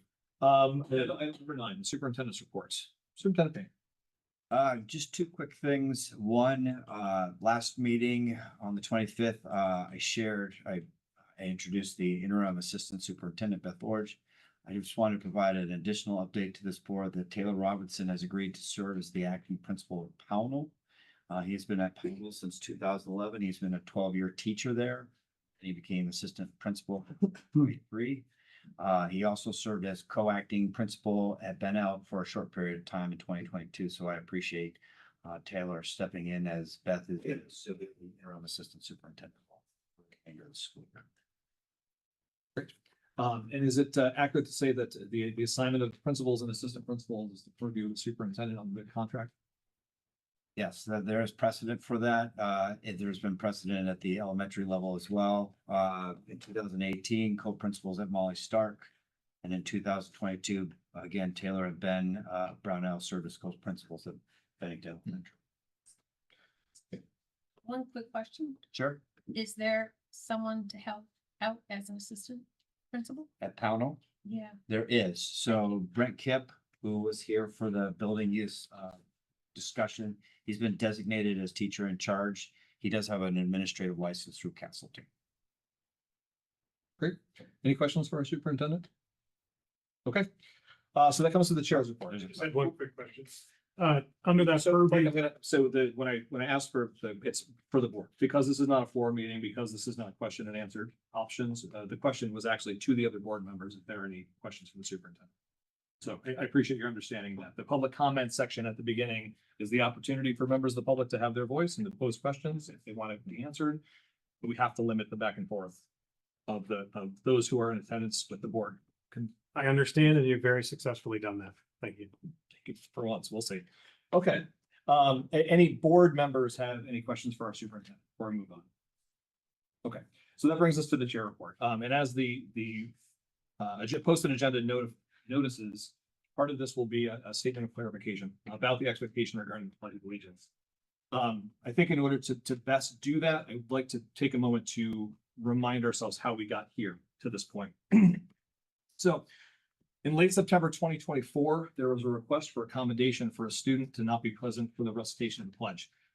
This prompted the principal of Shaftesbury to reconsider the manner in which the pledge was delivered. He temporarily paused the recitation of the pledge, and with input from the superintendent at the time, planned to bring together Shaftesbury students to evaluate as a school community how the pledge should be recited. Within a few days, on October 2nd, 2024, a Shaftesbury teacher made a public Facebook post claiming that the pledge had been banned. This teacher either misunderstood the principal's directions or willfully misrepresented them, but the fact remains that the teacher's claim of the ban was not true. And despite this, that post was shared 194 times. This board met on October 8th, 2024. The chair reiterated that there was never a ban on the pledge. We then enjoyed what I'll call a robust public comment set period that lasted nearly 2 hours. Many of the attendees spoke out against a ban, again, despite the fact that there never was a ban. At our next meeting on 11/12/2024, the board discussed creating a directive for all of our building principals. Elements of what would become our final directive were outlined, and the board solicited feedback from principals on the proposed directive. At our next meeting, December 17th, 2024, the board passed the following directive, quote, instead of doing air quotes, I'll just use my hands. The Pledge of Allegiance should be recited daily inside the school buildings before instructional time begins. Sandy made the motion, Cindy seconded it. 4 of us voted in favor, 1 against, and 1 abstained. So for anyone who's interested, either here, you can check it out on Cat, anyone listening to Cat TV, I recommend if you want to watch that meeting, go to the Cat TV YouTube page. You can search SVUESD 12-17-24. That'll bring you to that meeting. At the 21-minute 56-second mark, the motion was made, and at the 24-minute 48-second mark, the motion passed. So between the board's December 2024 and April 2025 meetings, Sandy and I realized that that phrase instructional time, as used in the December directive, was not a phrase that was defined anywhere. The phrase classes begin, on the other hand, is defined in the SVUESD handbook. When this board met on April 14, 2025, the board again discussed the pledge directive. Sandy made the quote motion to modify the directive that we gave at our December meeting to substitute the phrase classes begin for the existing phrase beginning of instructional time. Jeff seconded the motion, and it passed unanimously by the 6 members who were present. Again, if you want to look at that meeting, check out, again, on the Cat TV YouTube page, SVUESD 4-14-25. Those are your search terms. It'll pull up the meeting. At the 31-minute and 1 second mark, the motion was made, and at the 35-minute 06 second mark, the motion passed. This had the effect of rendering the board's directive to be the Pledge of Allegiance should be recited daily inside school buildings before classes begin. That was the change that was made. At several points following the April meeting, the previous superintendent and our current superintendent have confirmed that the pledge is occurring at Shaftesbury as this board has directed. That's what gets us to this point right now. So here is my rationale for not bringing the matter to the board for further action. I personally agree that the school should be a forum in some fashion for the Pledge of Allegiance. I also acknowledge that there are many reasons why a family or a child would want to abstain from saying it in school. I may not agree with or identify with those reasons, but the reasons exist, and the people who hold those views are just as equal stakeholders as are the people who hold other views. The open exchange of viewpoints that we've heard at these meetings has revealed that having the pledge recited during legally mandated school hours is contentious. And the board should not be cultivating such division within our schools, particularly during those times that children are legally required to be present. Because of all this, I'm very pleased with the solution that the board has developed. It preserves the custom of saying the pledge in school. It allows a daily opportunity for interested students to say it with members of their community. It occurs before any student is legally required to be present. And it avoids creating a situation where a kid has to navigate not saying the pledge when they or their parents have objection. And for anyone who proposes that it's a good learning experience for kids to have to navigate that, I would point out the utter rancor that we have seen exhibited in this room. People shouting, people swearing at kids, people calling names, right? And for us to expect a child to navigate any of that based on the behavior of the adults we've seen in this room at times is outrageous. The adults need to figure this out, and the board has. The board has figured this out. So our solution, it doesn't please everyone, but no solution will. And I just want to extend my appreciation to the 100+ people who signed on the letter agreeing with the board's directive that has come out. 100+ people. Wonderful. Thank you. Thank you for sharing that. But most importantly, and this is why I began reviewing the history, primary pushback to what the board has decided seems to be from community members who believe that there is a ban. There is not a ban. There hasn't been a ban. Any individual who is insisting otherwise seems either to misunderstand what is actually happening or is intentionally manipulating other people around them. The board should not be abandoning its carefully thought out directive in order to appease people who are either spreading false information or who are spurred on by false information. And lastly, we've heard from 2 teachers who have requested that they be allowed to disregard the directive that every other teacher in the ESD has to follow, and that they be allowed to lead the pledge as they decide. As a rationale, we have heard that the before classes begin timeframe is too busy a time to say the pledge. It's also been pointed out that the pledge takes about 14 seconds to recite. And I would propose that if a person is unable to carve out 14 seconds to say the pledge before classes begin, that reflects a fundamental lack of time management skills on the part of that person and is not something that the board is responsible for solving, nor is it a reason why the board should jettison its April decision. So again, that is a rundown of how we got here, and those are the reasons why it has not come back before the board for discussion. So that brings us to agenda item 11, the FYI. We have the budget status report, we have the treasurer's reports. I don't recall, the budget status report was posted. I don't recall if the treasurer's report was posted. But those are FYI. There was a proposed executive session on the agenda, but we do not have a need for that. So that exhausts our proposed agenda. And with that, I would entertain a motion to adjourn. Take the motion to adjourn. Thank you, Jeff. Do you have a second on that?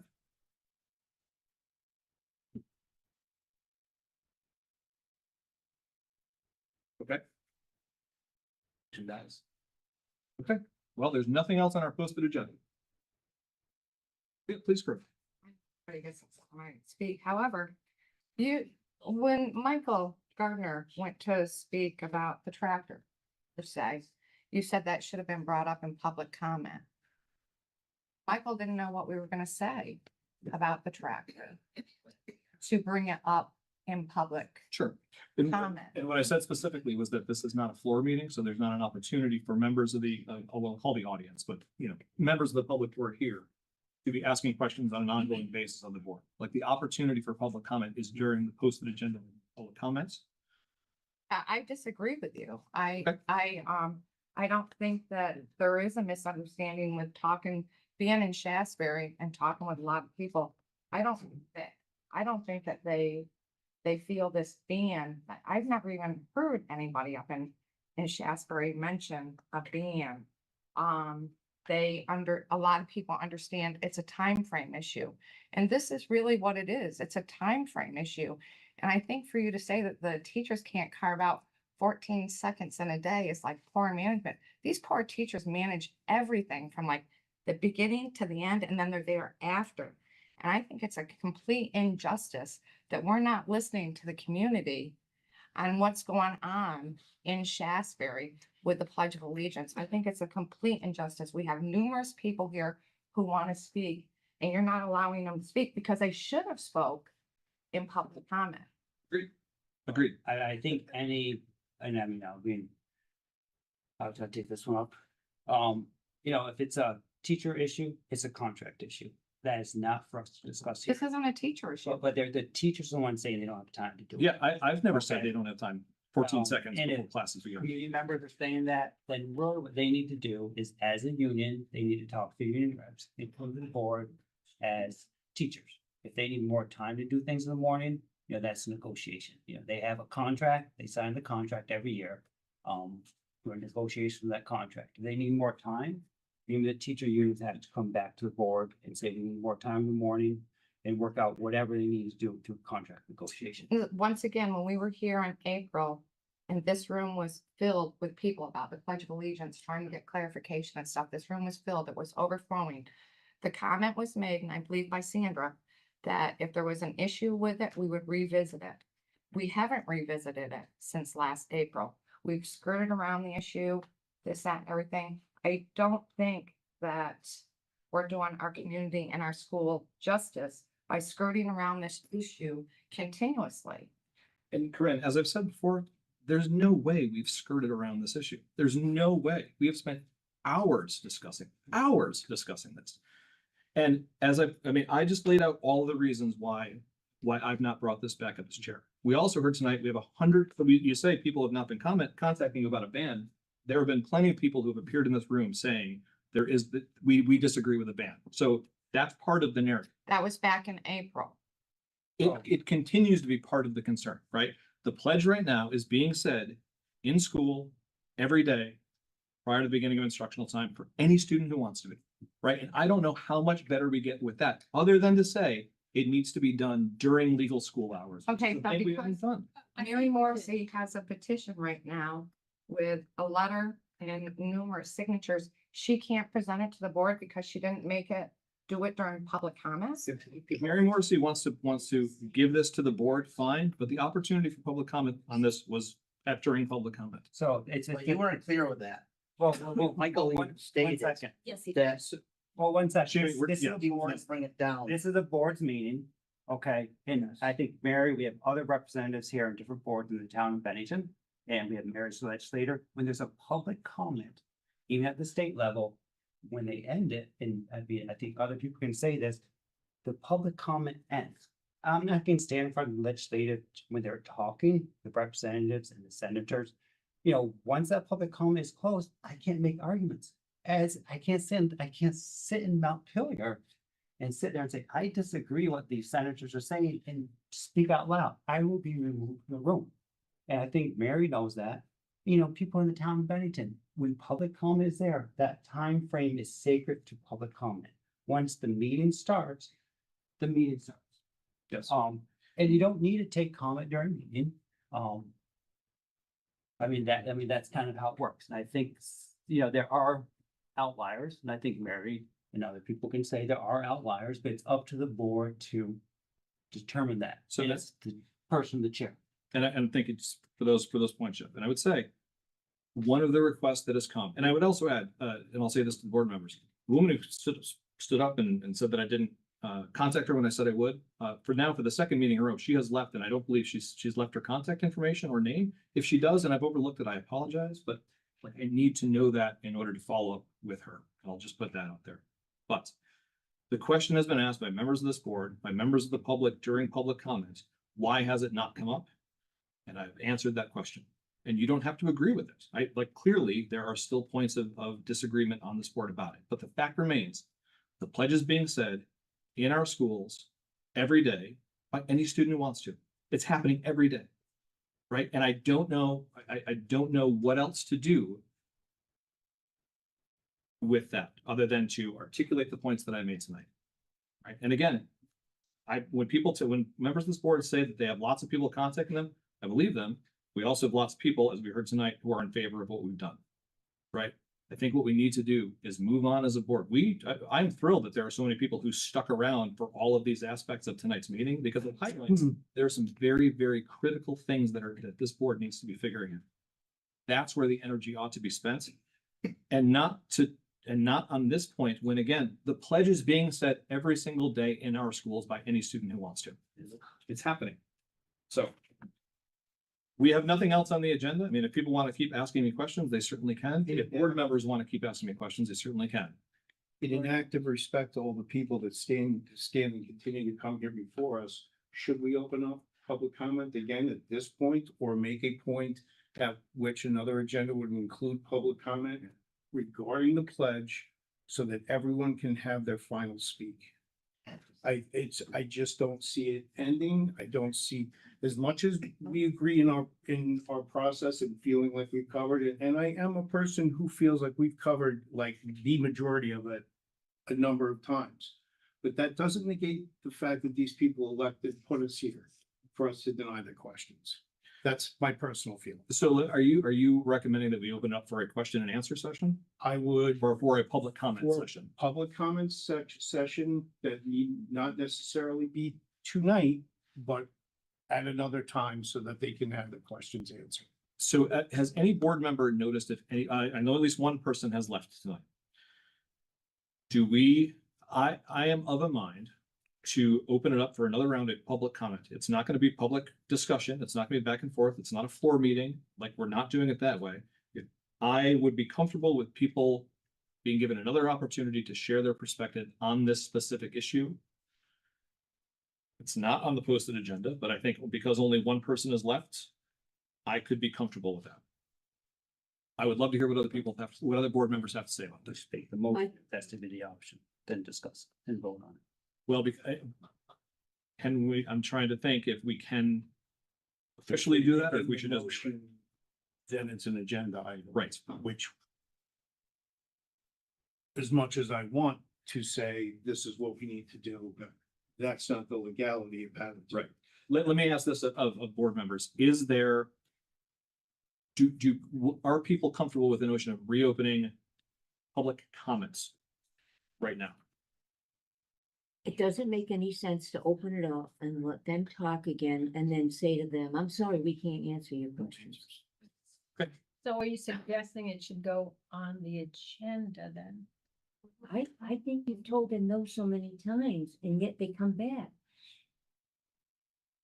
There's always a section on the agenda that says, is there any other business to come before the board? I don't hear that here. Right. And so we talked about this last time. We talked about it earlier. The reason why like a to be announced or other is not on the agenda is because the members of the public have a right to know what we're going to be talking about. And if it's not warned, we shouldn't be talking about it. Right. Is it on the agenda? We had the clarification tonight, those 6 pages that I just read. That's the clarification. It's again, it's the history of where we got here. That's your. Yes, that's- yes. And that's what I was responding to. I personally think that we should listen to them and discuss it. So who should we listen to? The people in the room or the 100 signatories that say what we did was the right thing? And this gets to the heart of it, Cindy. So you can go with your 100 signatures that agree with you. We can go with the 200 signatures that want us to revisit, and it's just, So I've not seen the 200 signatures to answer your question, but like, well, what I'm saying is there is not community consensus about this. It falls to us to create the consensus. And again, our solution, I think, is the best solution. because once again, it should have been brought up during public comment. I didn't understand that. I mean, I'm still reading all the policies and statutes and everything that y'all gave me because I'm new to this game. But, you know, I didn't know that if they looked through the agenda and they said, oh, let's comment on the Pledge of Allegiance, they should have done that in public comment.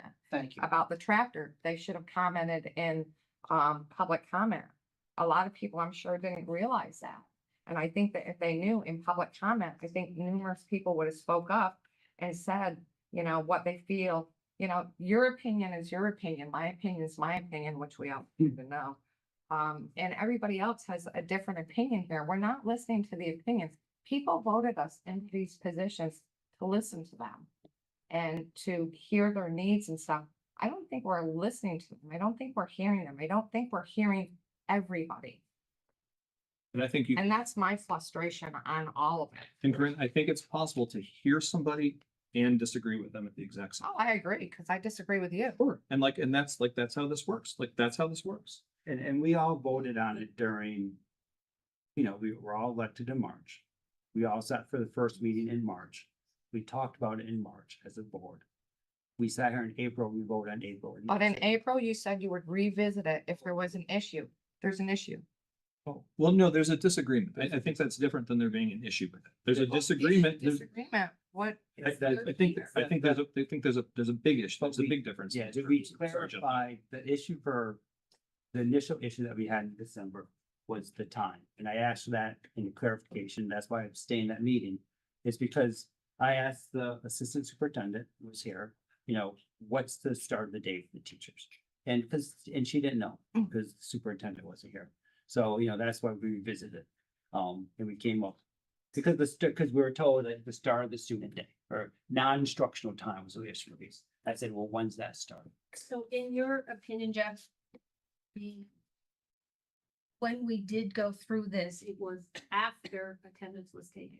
No, I asked, no, so I think if you look at that meeting, I asked that question, is the start of the school day at 8:30?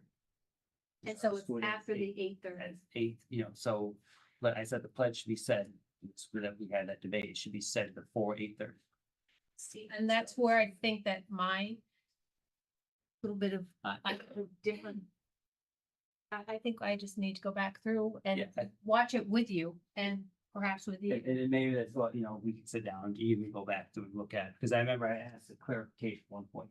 When do the students start the day? Because I asked about being tardy, and I said, if my kid gets there at 8:31, it's my responsibility as a parent to be tardy.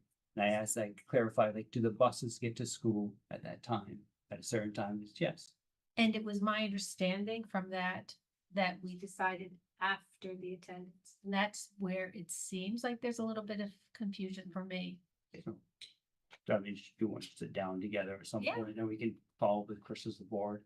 I mean, That would be I think fine. you and me could maybe, we saw two things from different sides. I don't Right. think sitting down and looking at that. Right, so I'll just say it again. So on December 17th of last year, the motion that was made, seconded and passed 4-1 was the Pledge of Allegiance should be recited daily inside school buildings before instructional time begins. Yes. And they're right, there was uncertainty about what that even means, before instructional time begins, Yeah. right?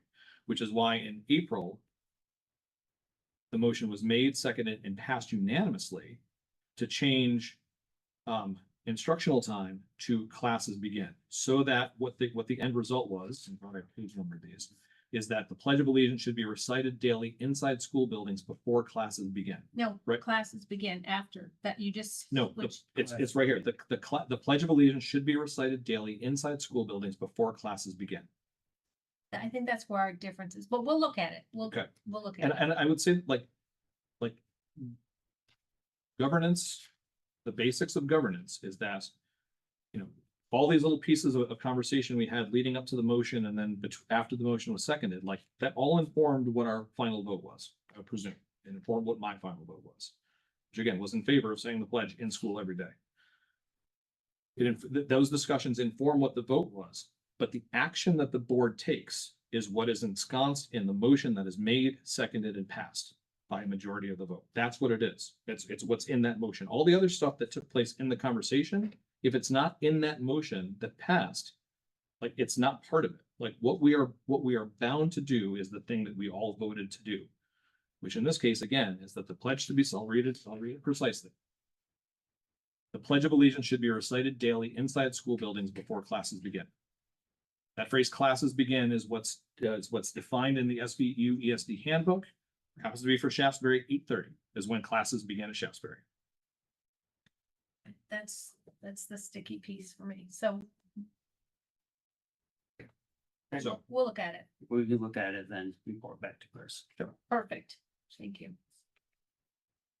So I'll ask again, do we have a motion to, there's this notion on the floor. I mean, I would be comfortable opening up the floor for public comment. Again, I have said everything I need to say about this, about what got us here and why I have not put it back on the agenda as an action item. I would consider it, but I'd like to put a time frame on it, because I do have other things to do from my work that I need to get to.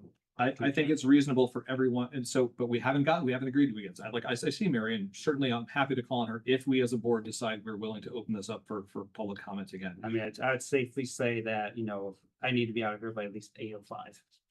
Personally, so I can get home and finish my work day before it impacts. Yep. My personal. Yep, so it's 7:48, so any objections to opening this up for public comments, not question and answer, but public comment? So, Any objection? Just a moment, please, Mary, for sure. Any objection to that at all? Any going once, going twice? Very good. Mary Morrissey, how are you? Would you like to say something?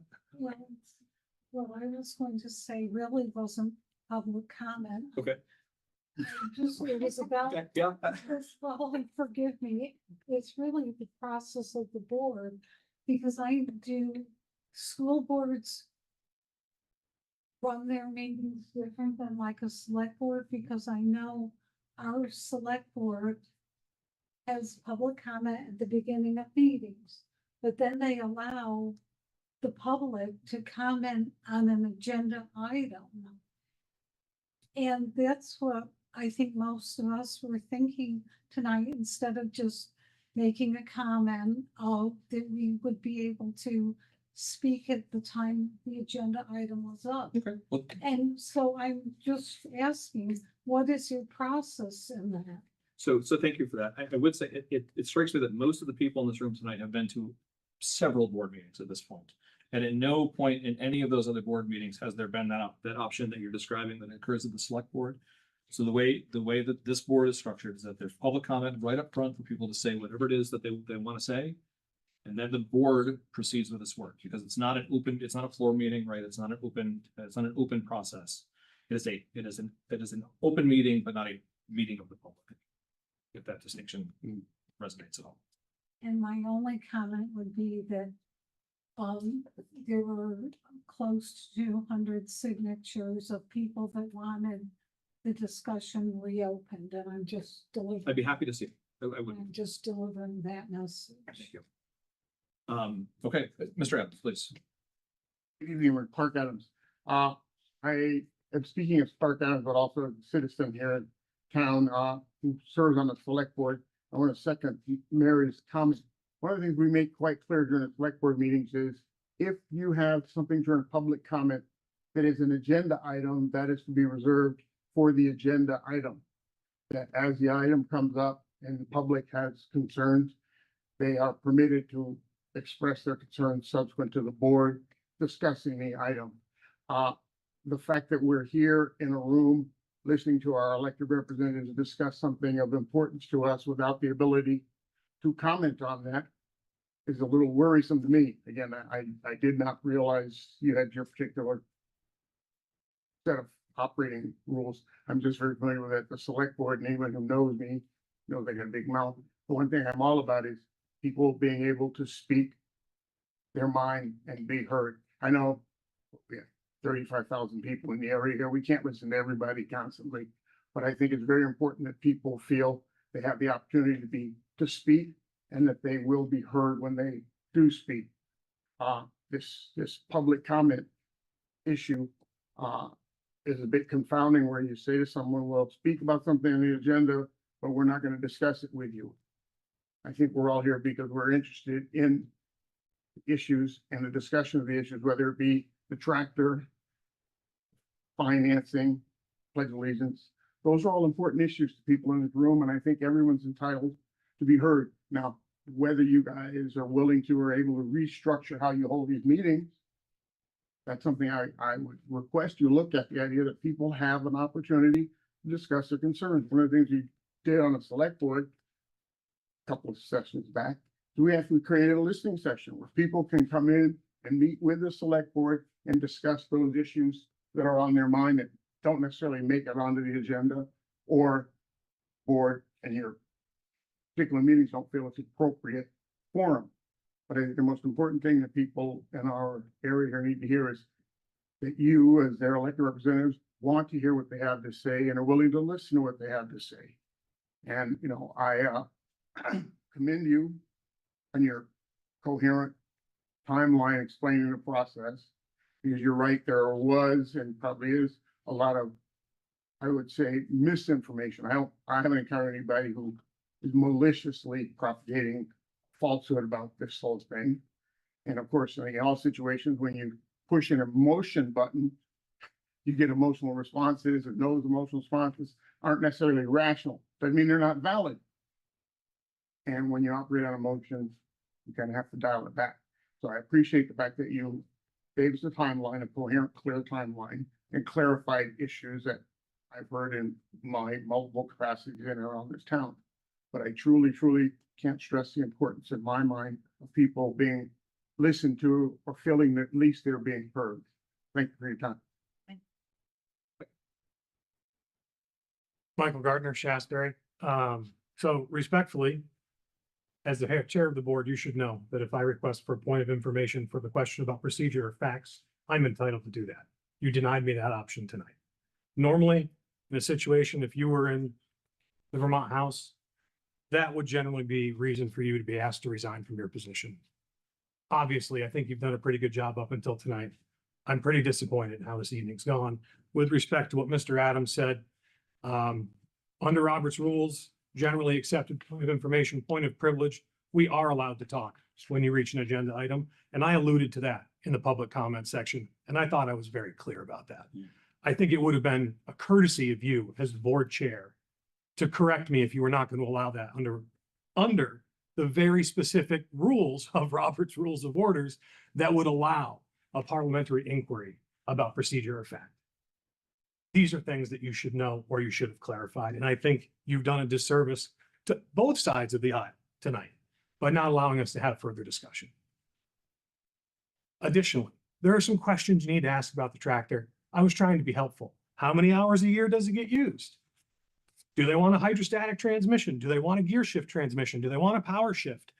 Do they need a backhoe, or is it more cost effective for them to lease it from Brown's for $300 a day instead of buying a $13,000 attachment? They didn't buy the John Deere from Salem Farm Supply. They're not a John Deere dealer. It came from Stokowski's in Granville that's out of business. Did they get a quote from Town Line and Salem Farm Supply? These are basic questions that members of your community who elected you can provide information on, and you didn't want to have any part of it. We could have sat here tonight and worked and had a 5-minute conversation with this young lady and answered all of these questions. But your ignorance of the fact that we want to be part of this conversation prevented that from happening. And as a member of Shasberry, as a member of the board, and somebody that frankly has bit my tongue for over a year and tried very hard to compliment you under the structure of these meetings, tonight, quite frankly, really pisses me off.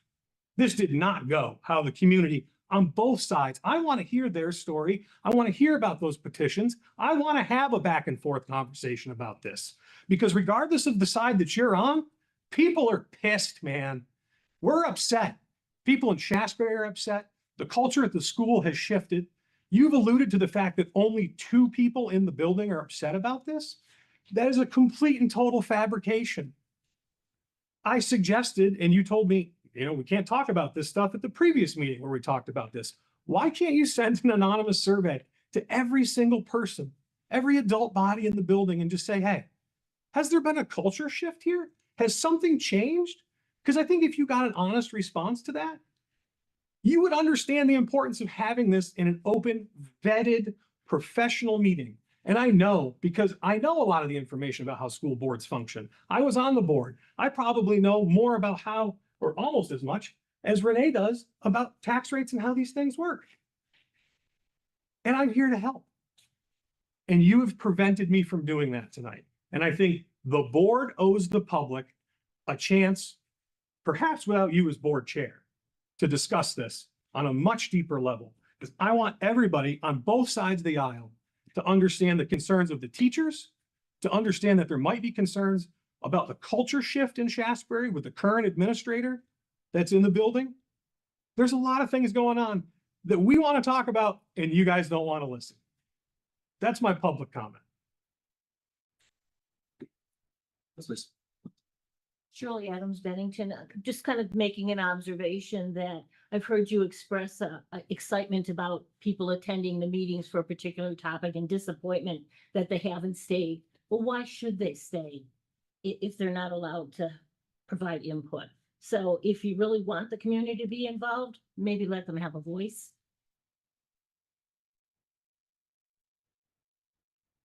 Kelsey. Go ahead. No, go ahead. I'm non-resident. Jamie Percy from Powell, and here is just a citizen, but I too sit on this board, so and our board functions the same way as the what Clark was expressing. And I too said that I would wait till that part of the agenda, and you didn't clarify that you weren't gonna allow that. That's where my frustration is deeply on this, because I too could offer some input on the piece of equipment, my background in, but the other piece as far as the pledge, it doesn't sound, I want you please to continue what you were stating, Sandy, because after the attendance, you know who's in the school, say the Pledge of Allegiance, and who chooses to stands and says it. If your religion or what is your case, you wish not to speak it, I'll respect that. But, to stay before business, well, how do you know all the buses have come yet? Cause there may be still kids that look forward to saying the Pledge of Allegiance because of their family history. And you're denying them that. And it doesn't sound like, it sounds like it's been haphazardly done in Shasberry. I know it gets said in Pownell. Cause I've asked a lot of students. But it's inconsistent in Shasberry from what I'm seeing. And I know I bring the fire truck up for big truck night, have for 20 years. And I go on the PA and I said, is there anybody out there that wants to help put the flag up? Because we always we raise a large flag with a ladder truck. And I get a lot of kids, they help pull the flag out, hold it. And then at the end, we take and respectfully put the flag, fold the flag back up and put it back in the truck.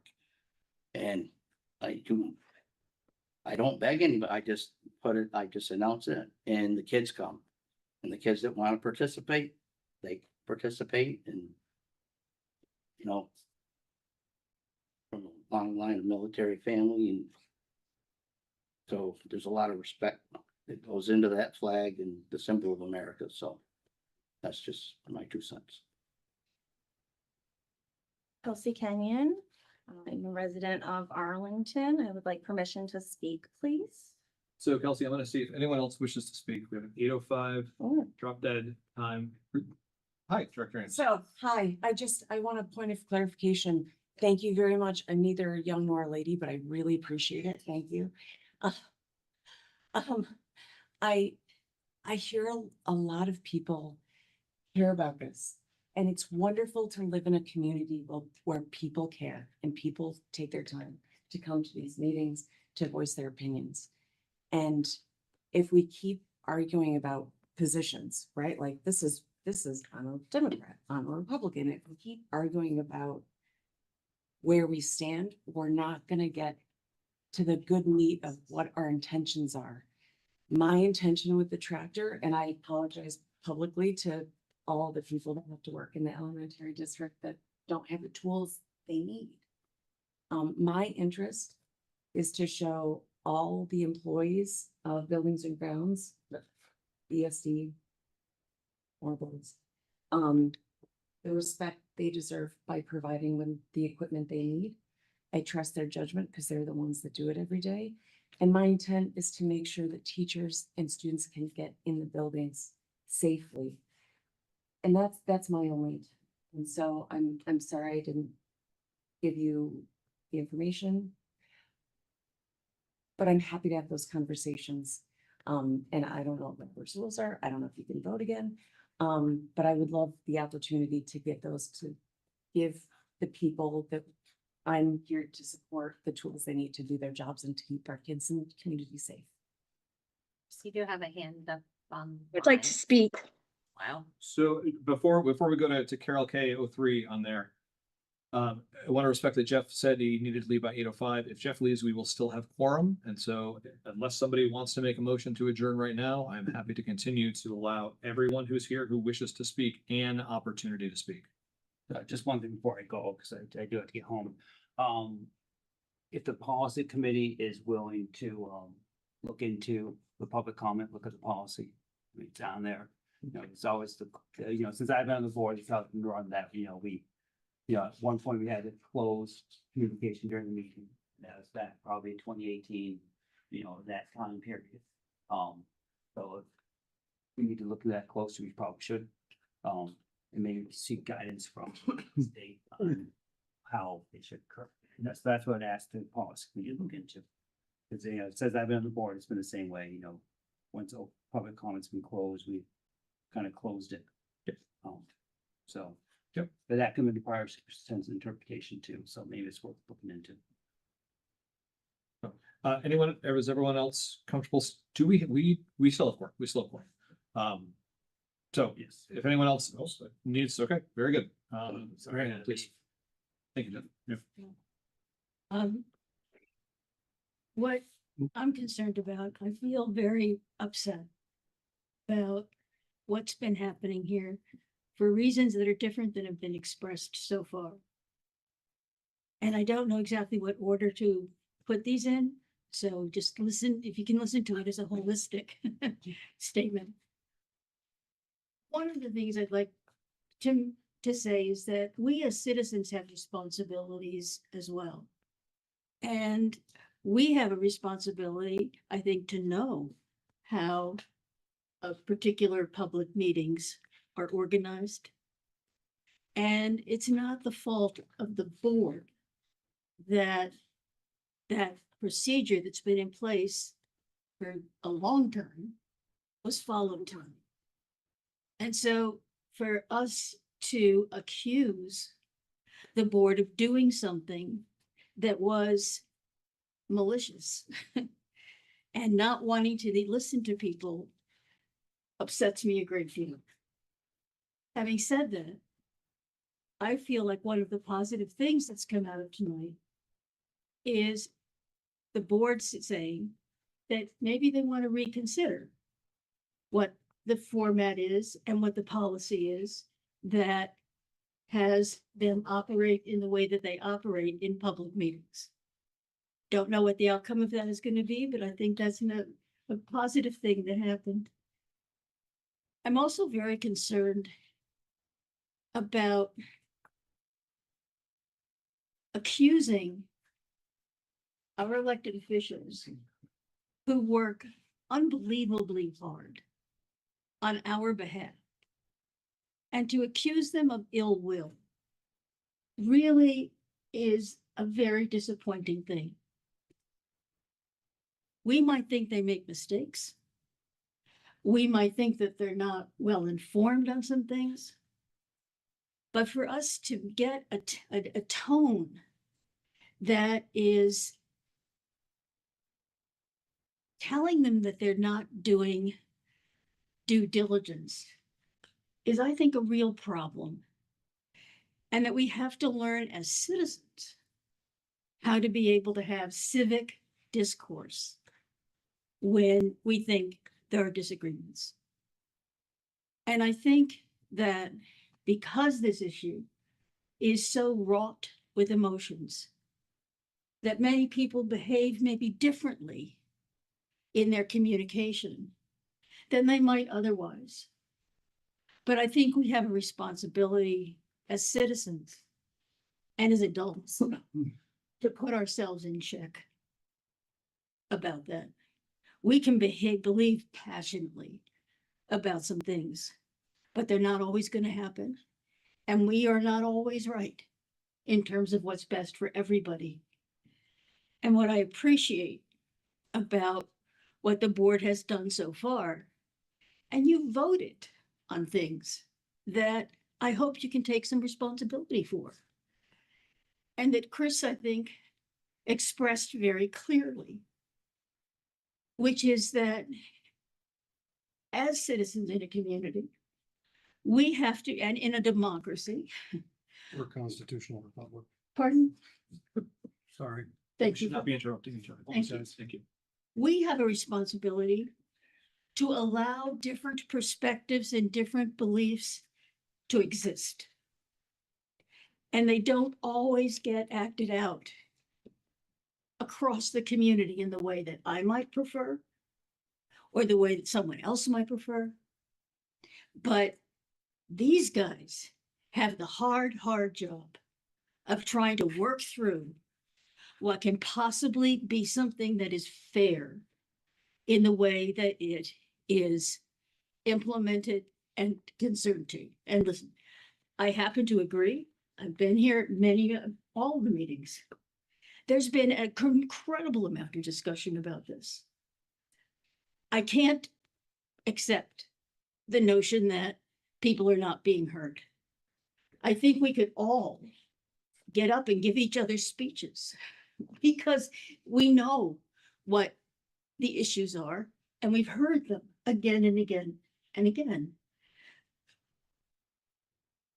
So it's this notion of, can we accept when something doesn't go our particular way can we accept that that can be okay? You can live with it. You may not agree with it, but you can live with it because it has some sense of broader fairness. And that's what upsets me about the way that the sort of conversation and deliberation, if I don't think it was a deliberation, the way that the conversation went tonight. And I feel for myself that the run through that we heard about how this board listened and listened and listened and deliberated and thought and came to some kind of resolution that they feel is fair, not necessary for agreement for everybody, was a very important and good statement. That's sort of my piece. I neglected to go to Carol, Carol K03 online. Director Gordon, can you give her the floor, please? I think it's a her. Unmuted. It's a her. It's Very good, Kelly thank you. Carroll. That's I what can't turn, thought. yeah, I can't turn the video on. I don't know if you want to release that or not, but if not, no big deal. But I just wanted to say that as someone who has attended more school board meetings than I ever imagined, all in the hopes of simply asking for fairness, consistency, and a moment of unity in our school.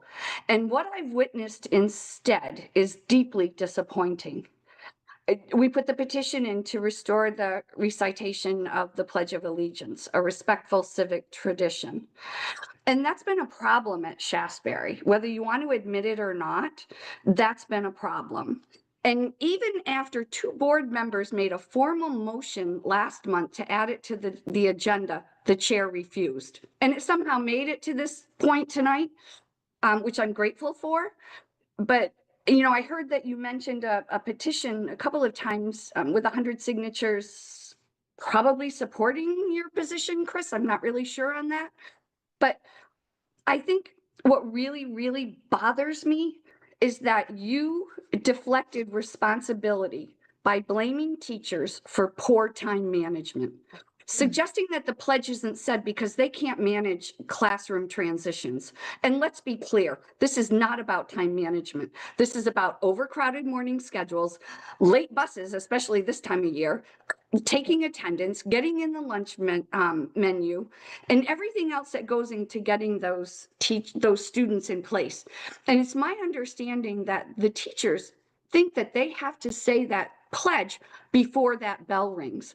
And if you just change the wording a little bit before the actual class instruction starts, instead of the day or something like that, that might make it a little bit easier. But instead, we have 2 brave teachers who stood up and respectfully explained this, and all of those other times that have been mentioned, but they were dismissed.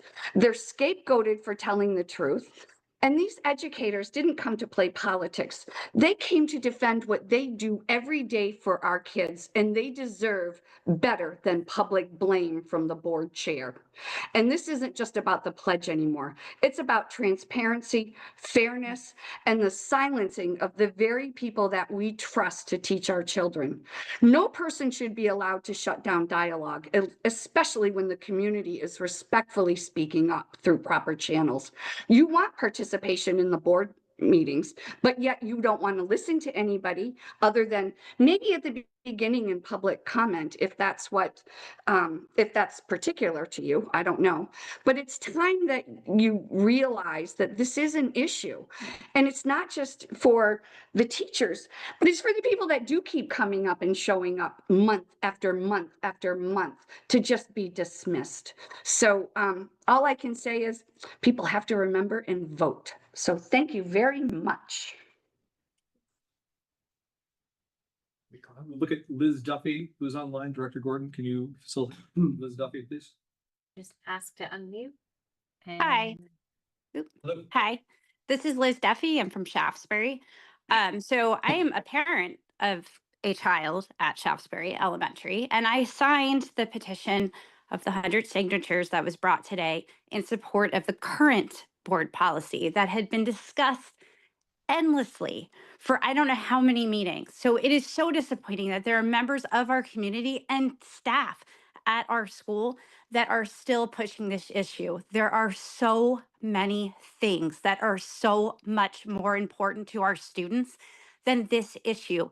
Every single student in that school has the ability to say the Pledge of Allegiance if they wish to. The policy made it clear. It was good, excellent. I'm going to commend Chris for his excellent work and the board of elected officials who decided on this policy and voted on it.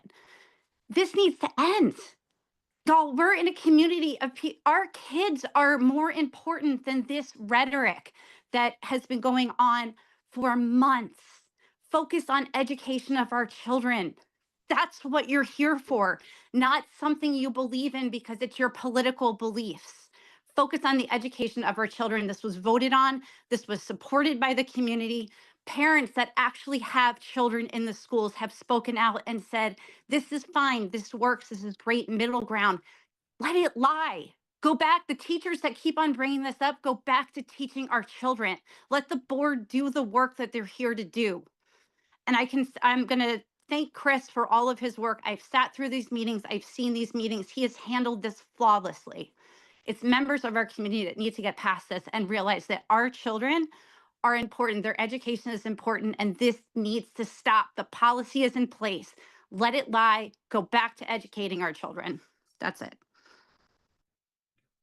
Director Gordon, you're able to see if anyone else online. I know we have people, it looks like more than just those 8 participants who are there. Is there anyone else? If anybody wants to be unmuted, just raise your hand and I can do that. Stephanie, I'm not sure if that is an indicator that you want to speak. Okay, looks like you were just supporting the previous comment. Okay. Okay. Director Gordon, anyone else online? That you were able to see? Okay, all right. Ms. Kenyon, I believe you wish to speak. I would love to speak, please. So I would thank you, Kelly, for that. That was great.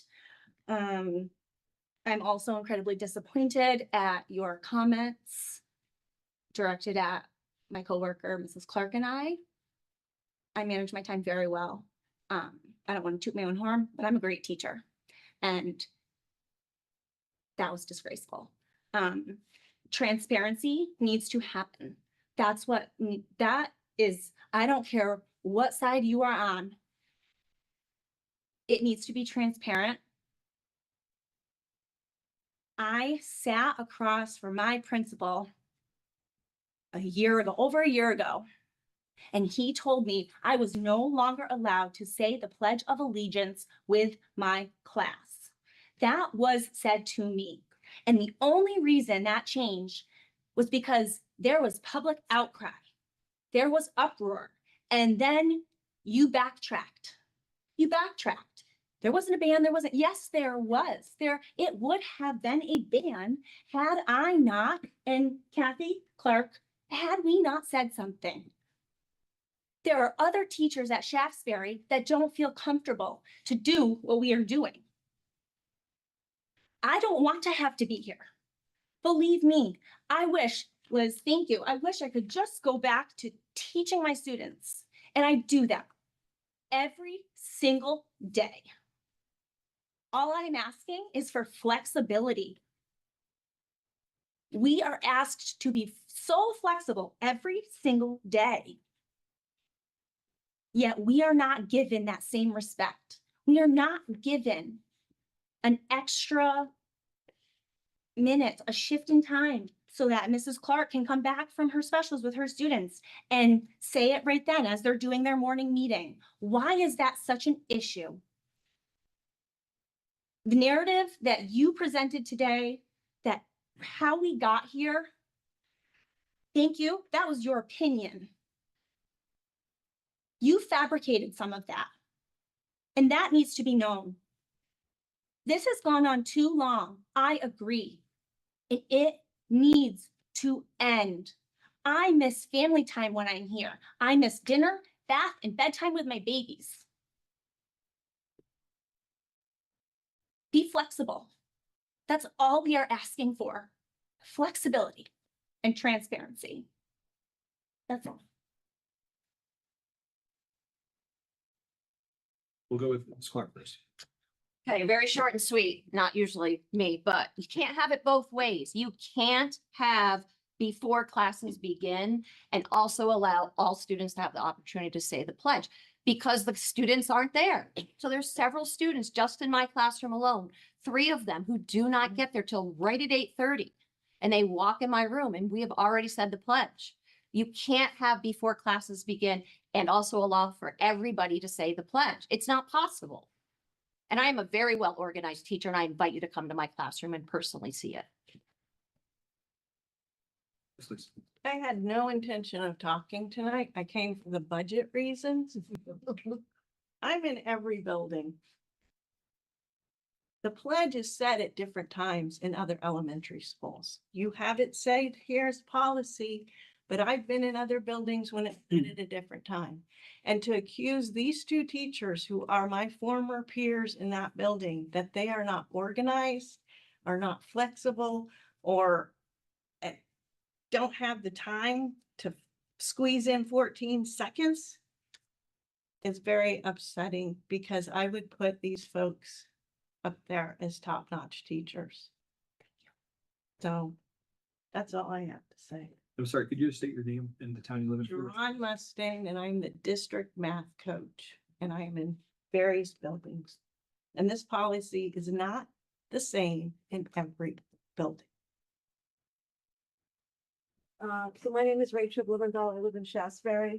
And I do support the policy, the directive that this board, the discussion on the directive. I think the issue for me lies in, there's a policy, which I think is the board's responsibility, but implementation is a different issue. And I think that's where we're getting stuck in a lot of this discussion. I don't think that's necessarily the board's issue. I think that may be the superintendent and building administrators.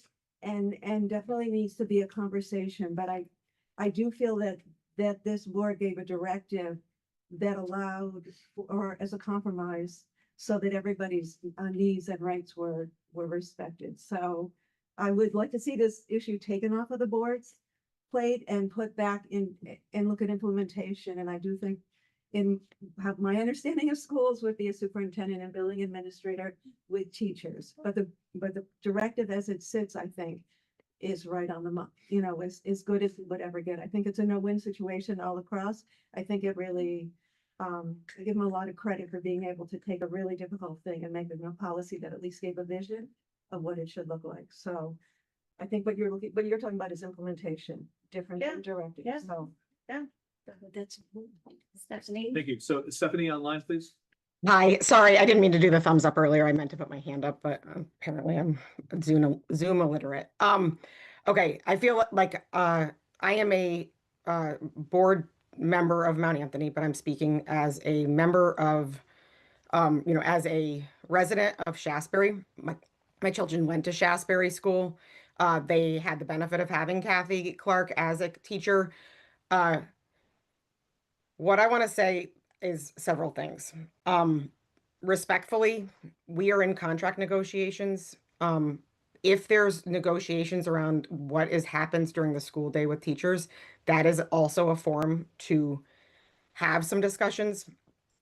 The discussion around the pledge, I've heard from community members. I am not on this board. I have heard from community members in Shasberry that are completely opposed to having the pledge said at all at school. I think that what the board did is a good compromise, allowing for all parties. I think it is really unfortunate.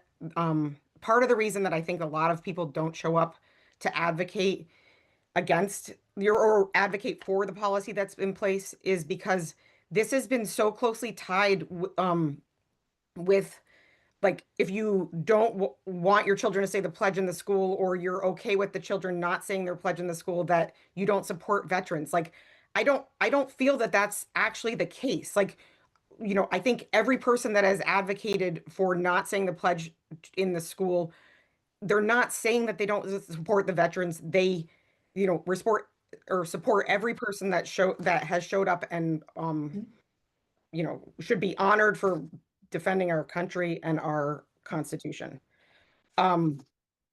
So I think that this is a good compromise. My children went to Shasberry. It had a great culture. I have heard from people that the culture of the school, just because people have loud voices doesn't mean that that's the only voice in the school. There are other people, I'm sure, that have, and I've heard from, that feel that it is negatively impacting their children's education, the amount of toxicity. We recently, I went to a board training recently. One of the things that they focused on was it's about the kids. And I just would ask this community, like, is this argument right now about the kids? And if it is, then I think we should have a whole community forum, like whole SVSU wide community forum on it. But if it's not, I think we should figure out a way to be okay with something that allows both parties to function in the school and move on. Sorry for my long-winded statement. And Thank you. Anyone else? Anyone else who's not already spoken?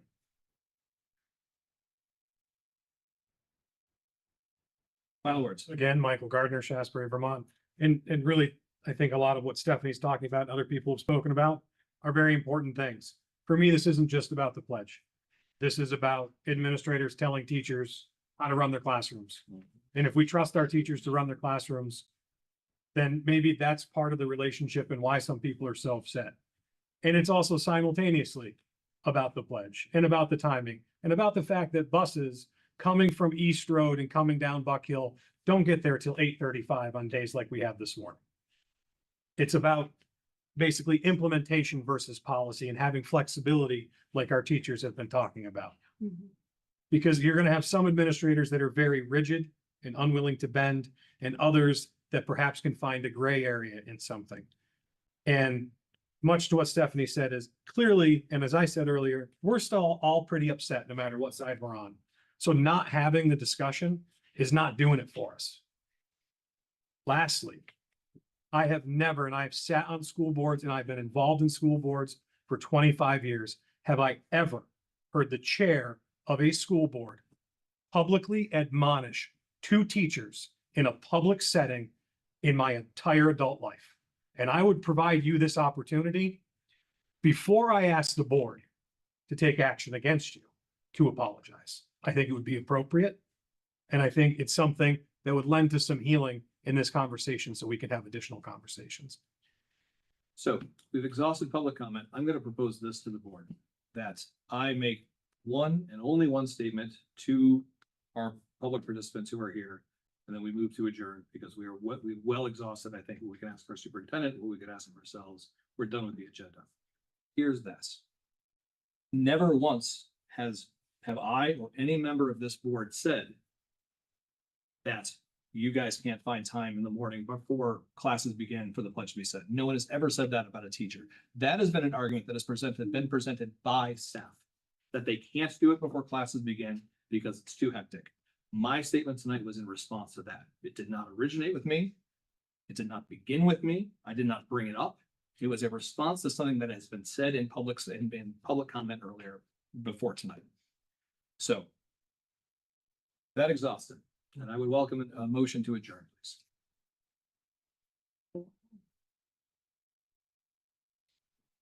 Adjourn. Okay, thank you, Sandy. Do we have a second? Second. Thank you, Glenn. We have a first and a second. All those in favor, any discussion about adjourning? Hearing none. All those in favor, please all those in favor of adjourning, please signify by saying aye. Aye. Aye. Any opposed? Any abstentions? We are adjourned. I would ask that anyone who happens to know, can remind me of the name of the woman who left, who commented on Normal Blank's health. I will. Thank you very much. Name and contact Recording information. stopped.